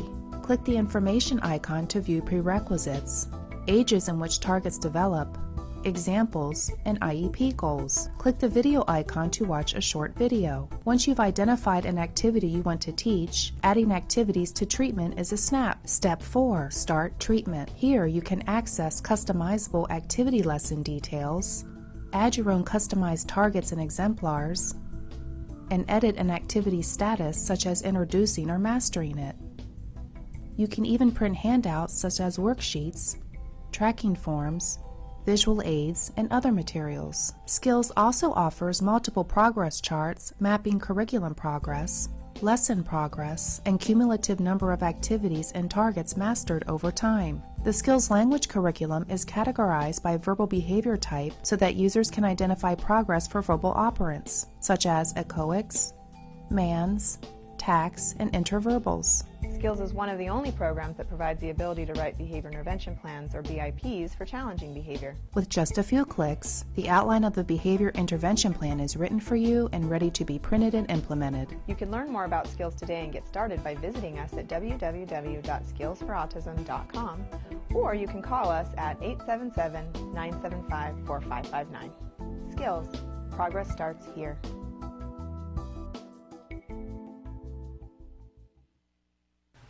Welcome back to Autism Live. In the studio with us right now is Dr. Jonathan Tarbox. We're calling this segment Science Beat with Dr. Tarbox because you're the head of research and development at the Center for Autism and Related Disorders. You're the director of the Autism Research Group, and we pick your brain, your beautiful brain, on a weekly basis about research and breaking down the science of things. It's an important component of this journey for us, especially, it's not by coincidence, by the way, that we talk about funding on Friday, because I do think that funding and knowing what the science is go hand in hand. Absolutely. Well, you know, let's face it, people don't want to pay for stuff that doesn't work. They don't want to pay for stuff that they're not at least sure is very likely to work, right? And it's not just us. The insurance companies would not be legally responsible and on the hook in so many cases if it weren't for the fact that there are measurable results and that the science is there showing that these things help autism. So they would not be responsible for paying for ABA treatment at all if it wasn't for the research, because they don't pay for any other treatments for which there isn't research, and this isn't specific to autism. This is just healthcare in general. They don't need to pay for stuff that's experimental, meaning there isn't sufficient evidence to show that it works. Which kind of makes sense. Why should they, right? They should pay for stuff that works, right? Well, I think that they should, because they're such giants and they make so much money, they might, I think that they should have to give a portion of what they make to go towards research. And I think some insurance companies do that, but not all. And it isn't legislated, but there we are. I wanted to talk a little bit, though. We've been talking about this new facility that's opening in Thousand Oaks, and that the Autism Research Group is going to be partnering with CARD, and you're going to be doing center-based therapy there and doing research while you're there. And I think I just wanted you to clarify, because sometimes a parent hears something like that and then goes, oh, so is my child now going to become a petri dish? Are you doing experiments? And I know as a parent, when we started at the Center for Autism and Related Disorders as clients, and we were bringing our child, that was the first time that I got to meet you, and you sat down and went through things with me and explained it in a really cool way so that I got excited about not only was my child going to get the best treatment that had already been shown to be effective, he was going to be a part of helping other kids down the road.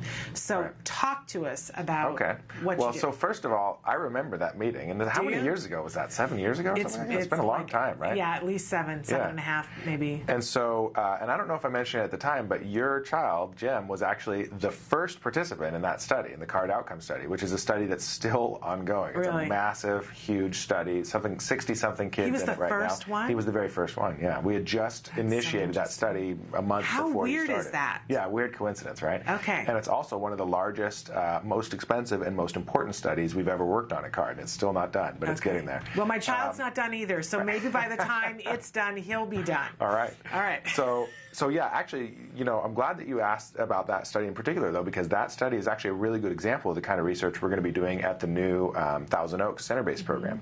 So the purpose of that study was to evaluate the effectiveness of the treatment that we already do at CARD. So nothing different at all. It's just let's provide top-quality treatment like we always do to every kid that walks through our door, but let's scientifically evaluate what happens when we do that, okay? Because everybody out there does treatment, and that's great, but actually measuring the effectiveness of it and then publishing those data takes it to another level. It's another level of accountability, and it should help provide more evidence, right, that people in the future can use to evaluate whether or not ABA actually works and whether it's the right choice for them.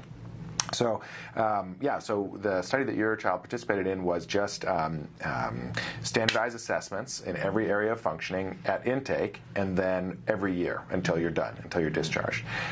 Basically, so we could just get a big picture view of what is the outcome of CARD-implemented comprehensive ABA treatment.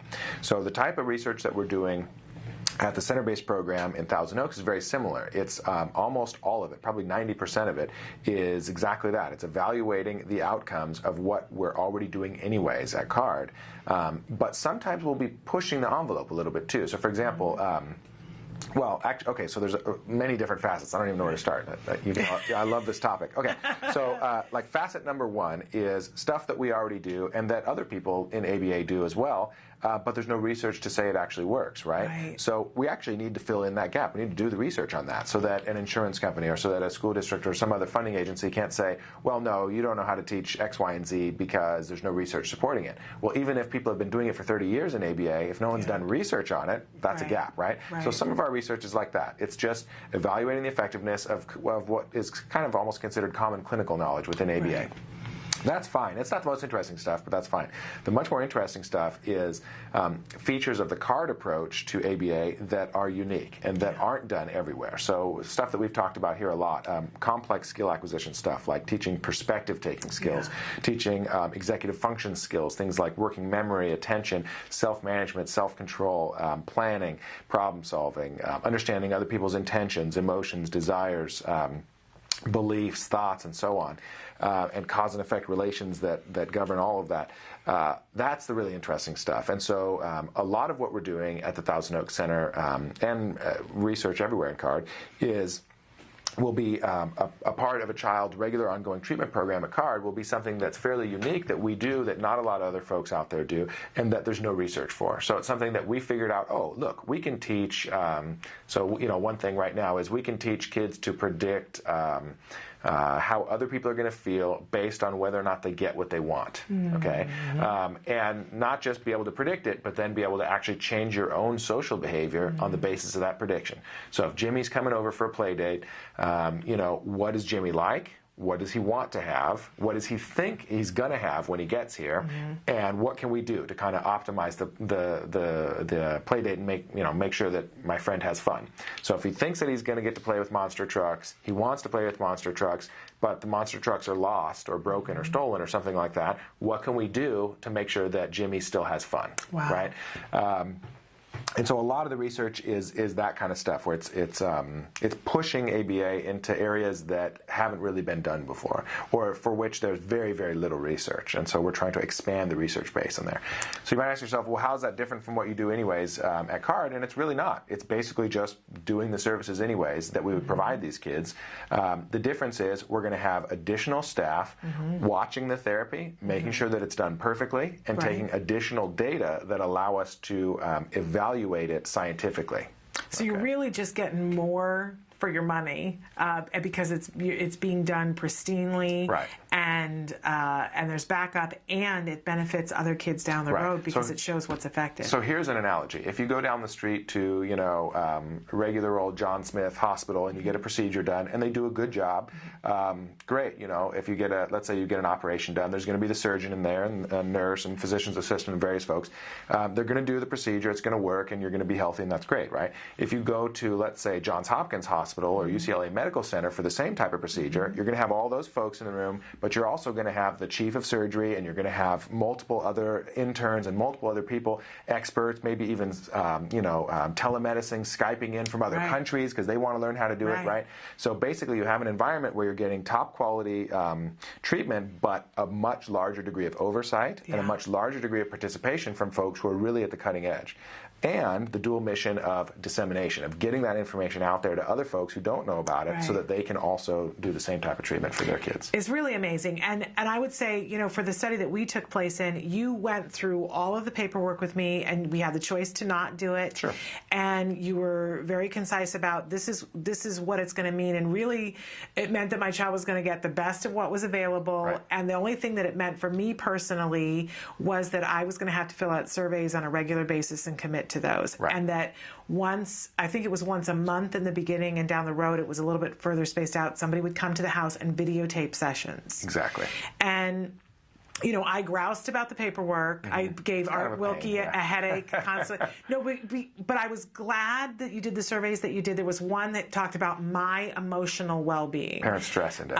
Yes, and it was the piece of paper that I want to say in the beginning it was every month, but I think it was every 3 months. It was every quarter. But it felt like every month. I'm sure it did. And poor Art Wilkie heard from me every single time. He would say, "Shannon, it's time again for the..." And I remember some of the questions on it. One of the questions was, "How do you feel about the last article of clothing that you bought?"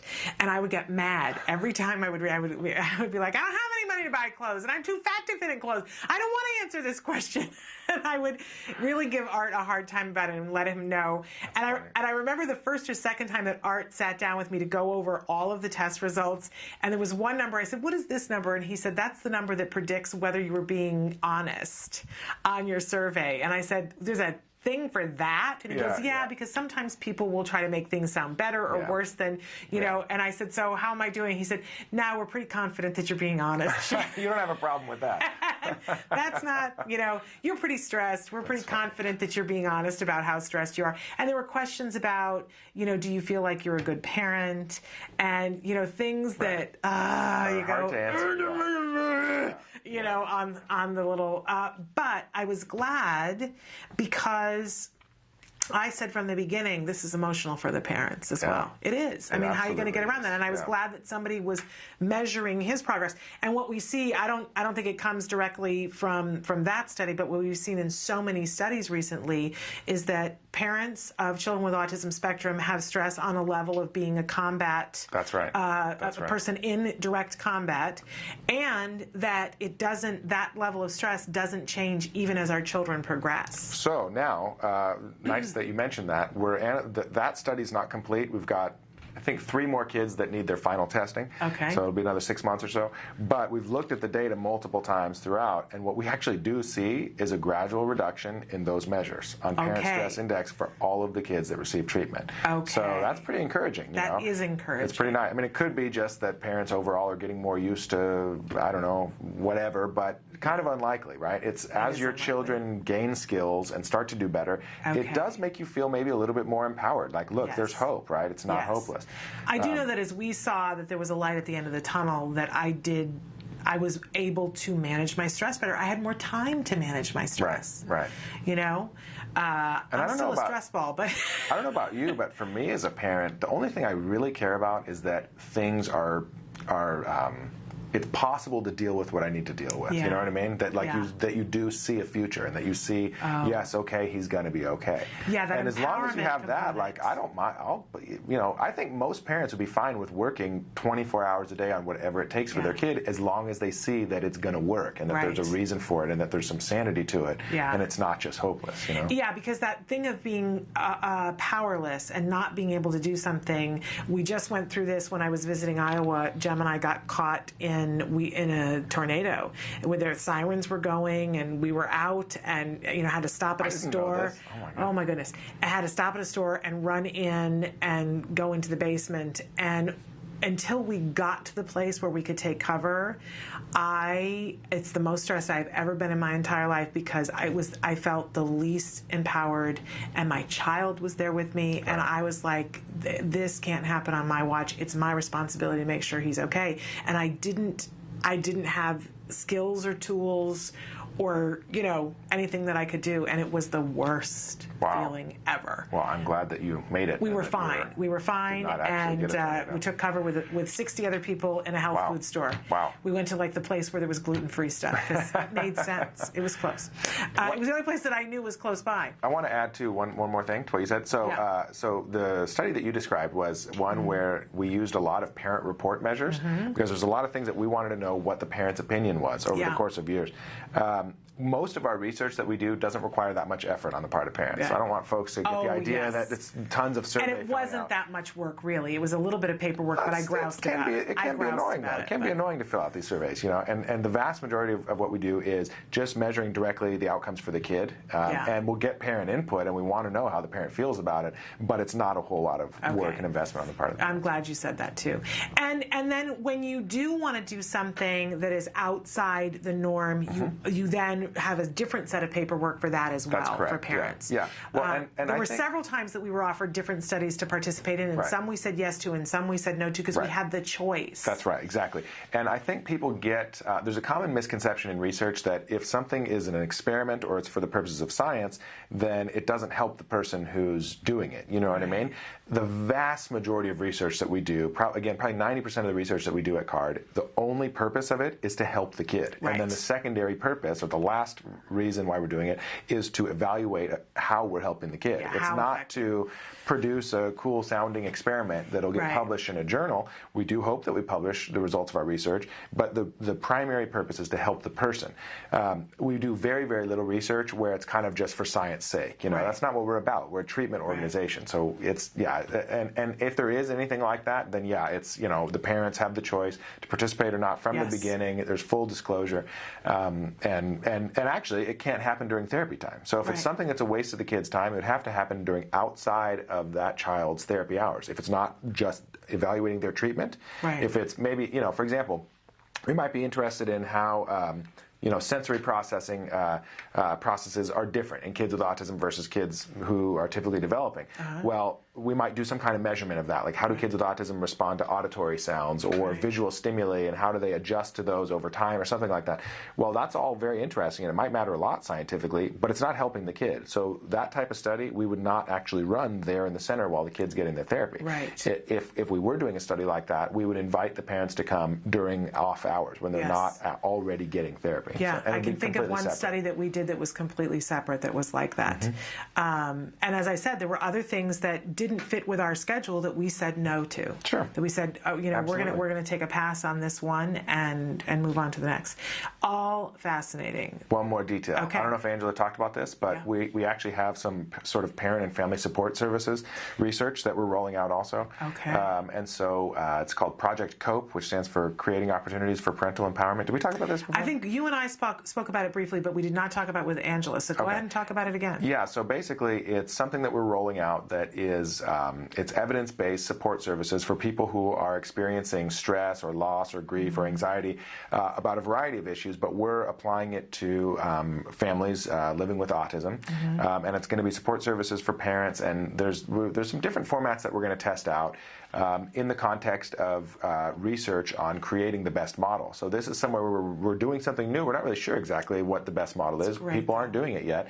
We're collaborating with a couple people at other centers of excellence around the country to figure out the best model. So we will be testing out a few things like that. It'll be like, for example, sibling support groups, parent support groups, parent training seminars that have additional components added to it that'll make it more effective or maybe less anxiety-provoking or maybe more fun for the parents. So a variety of things that are not just the usual ABA treatment for the kids. It's so good. It's so good. It's a thing that needs to happen, and oh my gosh, I'm excited for people who are going to get to participate in that, and I'm excited to see the studies from it because then maybe more people will do it. Oh, I love it. We're going to take a quick break and come back and ask Dr. Tarbox some of the questions that you guys have written in, so stick with us.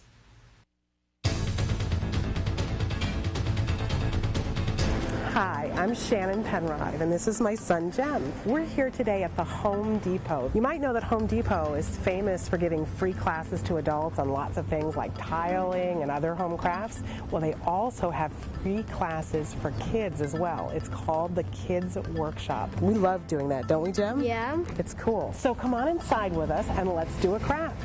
Yay.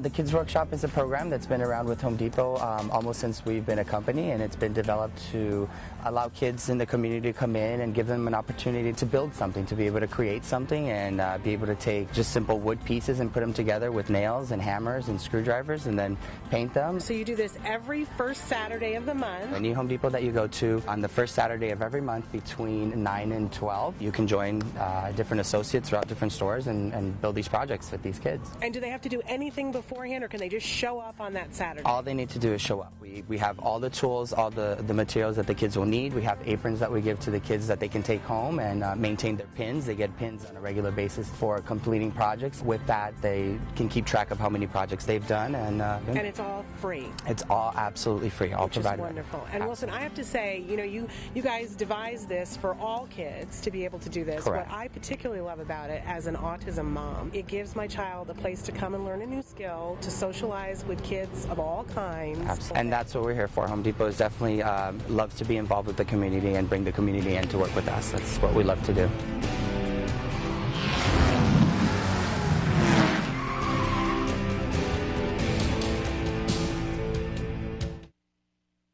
Welcome back to Autism Live. In the studio with us right now is Dr. Jonathan Tarbox for Science Beat with Dr. Jonathan.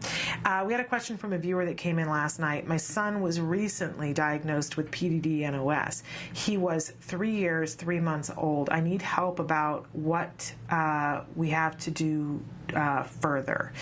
Now, I looked at this and immediately went, ugh, because the diagnosis criteria has just changed and Pdd-NOS isn't there anymore. Right. And so I'm concerned about that, about what you do with a diagnosis that no longer exists if you're starting out. It completely depends on where this family lives, and they didn't include that information. No, they did not include that. Okay, so depending on where they live, depending on what funding providers they might have access to for treatment, it may or may not matter at all. So in the state of California right now, and I'm not a legal expert, but I believe the way the law is written is treatment is mandated, or insurance companies are mandated to cover treatment for autism spectrum disorders, and the way that was defined when they wrote the law was autistic disorder, Pdd-NOS, and Asperger's disorder. So that would be no problem. It shouldn't be a problem at all to have that diagnosis. Okay, so that's in the state of California. Right, and so each state, and even within particular states, it might depend on the particular funding agency, right? So like a particular school district or a particular state agency who might fund treatment, they might say, well, you need to get a new diagnosis that's updated.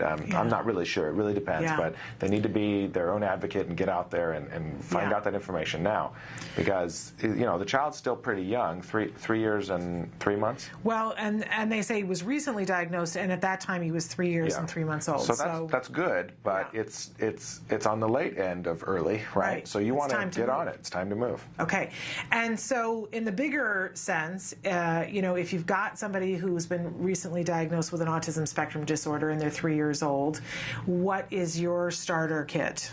Okay, well, the first thing to do is take a deep breath, right? And know that autism is treatable and that there's help out there.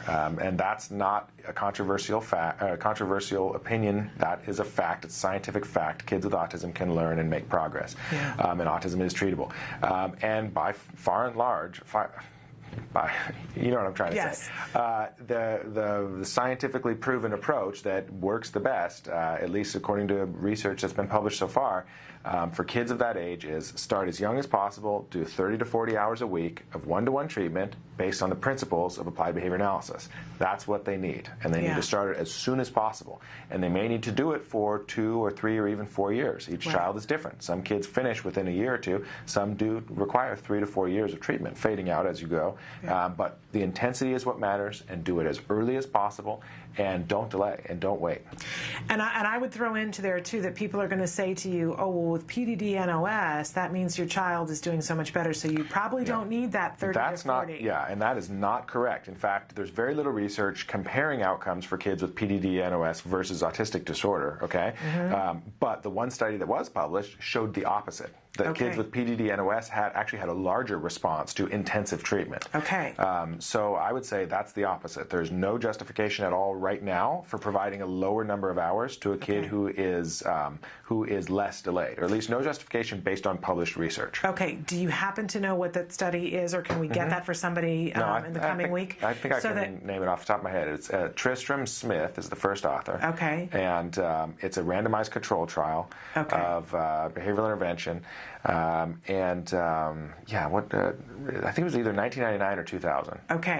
Because as people are saying to you, oh, well, since your child has Pdd-NOS, then we're going to prescribe 10. That's not correct. I would bring up that study and say, here's a study that shows the exact opposite. What do you have on your end? Show me a study that shows that 10 is effective for somebody with Pdd-NOS. And there isn't such a study. So that's the end of that discussion. And so they should, they can just try to find the article on Google Scholar and get the PDF, but also if they just email me, I can send it to them. Okay.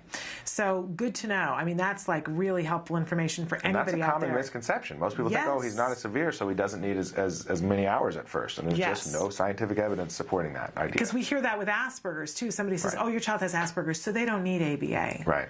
Where is that study that shows that? No research on that either. Actually, unfortunately, very little research on treatment for Asperger's in general, including ABA. So we don't really know, like let's say you have a 6 or 8-year-old with Asperger's, we actually don't know the proper level of intensity. We know that kids with Asperger's can learn, and we know that ABA is an efficient and proven method for teaching, and it works. Right. So there's no question that it's a great idea. If you have some social skills or whatever it is that you want your kid to work on, an ABA-based approach is going to be effective. But we don't know the prescription. No, exactly. Okay. All right. I did find the other question that I was told that you would love. Have you ever taught perspective taking as derived relational responding when working with children with high-functioning autism? Now, you're going to have to explain the question to me first. Well, this is clearly asked by a fellow ABA geek, like myself. And you can say that because... I probably know this person, but this is great. This is, Angelo's right. This is probably my favorite, I mentioned question. that I brought up this question to BCBA Angela Persicki yesterday, and she said, oh, Dr. Tarbox will want to answer that one. Okay, so I'm going to get, so the primary audience for your show is parents, right? And not science geeks like your listener and me. Okay. So I'm going to give a much more sort of general layperson's answer to this, but derived relational responding is... It's responding, it's behavior where you weren't directly trained. So it's the ability to figure out what's going on, even though you weren't directly trained on the correct answer. Okay. So I'll give you the simplest example. It's if I tell you Sally is bigger, and you'll have to pay attention. Sally is bigger than Ed. And Ed is bigger than Jimmy. Now, who's bigger, Sally or Jimmy? Sally. Right, exactly. Were you ever trained that Sally was bigger than Jimmy? No. You figured it out, right? Right. So figuring it out is called derived relational responding in technical behavior analytic terminology. And yes, most perspective taking does involve derived relational responding. So it involves things. So here's an example. It's like this. Again, let's say we want to predict. How someone is going to feel based on what's going to happen, and you learn about their preferences, let's say, okay? So let's say you already know that when someone gets something that they like, it makes them happy. When someone doesn't get something that they like, it might make them sad or disappointed, okay? And so you might, your mom, let's say you're a child with autism, your mom might ask you, well, okay, your friend Sam is coming over. How's he going to feel Well, with only that information, you'd have no idea, right? Right. So let's give us some more information. Okay, Sam likes peanut butter and jelly sandwiches. Okay, all right, now you know that. We're going to have peanut butter and jelly sandwiches for lunch. Okay. Now ask again, how's Sam going to feel when he comes to our house? Sam's going to be happy. He's going to be happy, right? Were you directly trained to say Sam's going to be happy? No. No. You figured it out based on other information that you know. And derived relational responding means figuring out or logically thinking through the relations between different things that are going to happen or that have happened in the past so that you make sense of it. It's basically a form of logic or reasoning. Okay. But it's applied to perspective taking. So that's just an example of how you can figure out how someone else is going to feel. It's perspective taking. Okay. Based on logically thinking through the relations between stuff that you know in the environment. So I'm going to That's a use huge my part of derived everything we relational teach. responding and say that you do this all the time All because the you time. talked about this earlier about the Yeah. fact that you're teaching this kind of perspective Yeah, taking. and so the answer to your listener is yes, all of the perspective taking training we do involves derived relational responding because perspective taking is meaningless if it's memorized, right? Who cares, right? We could teach anybody to memorize a script. Jimmy's going to be happy, right? But that's not real perspective taking.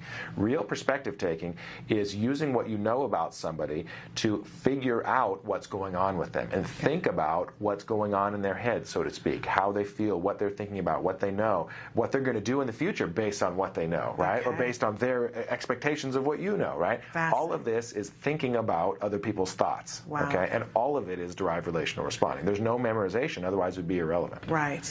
We're like so out of time, but I want to thank you for that. That's fascinating, and we love to hear the non-geek response, the watered down for those of us that are not the science geeks. But thank you so much for being here. We'll continue to talk about that open house, which is Wednesday. Make sure that you are RSVP if you want to go to that, and you'll have an opportunity to meet and listen to Dr. Jonathan Tarbox, along with Dr. Grant-Pichet and Dr. Najdowski, and I think Dr. Dixon is going to be there as well, and I might be there with my child. Please come. I'm trying to work that out. In any case, we're out of time. We'll be back on Monday. On Monday, we have Monica Holloway coming back, and she is going to give us a little bit more of an update about her jury duty experience where the judge so blatantly, when she said, I have a special needs child, was so incredibly rude, and when she said he has autism and the judge said, I don't care. All of our kids are special. In any case, she'll be here on Monday. You won't want to miss that. Make sure that you subscribe to our YouTube page over the weekend. We'll be back on Monday. Until then, please give your kiddos a hug from me. Bye-bye for now.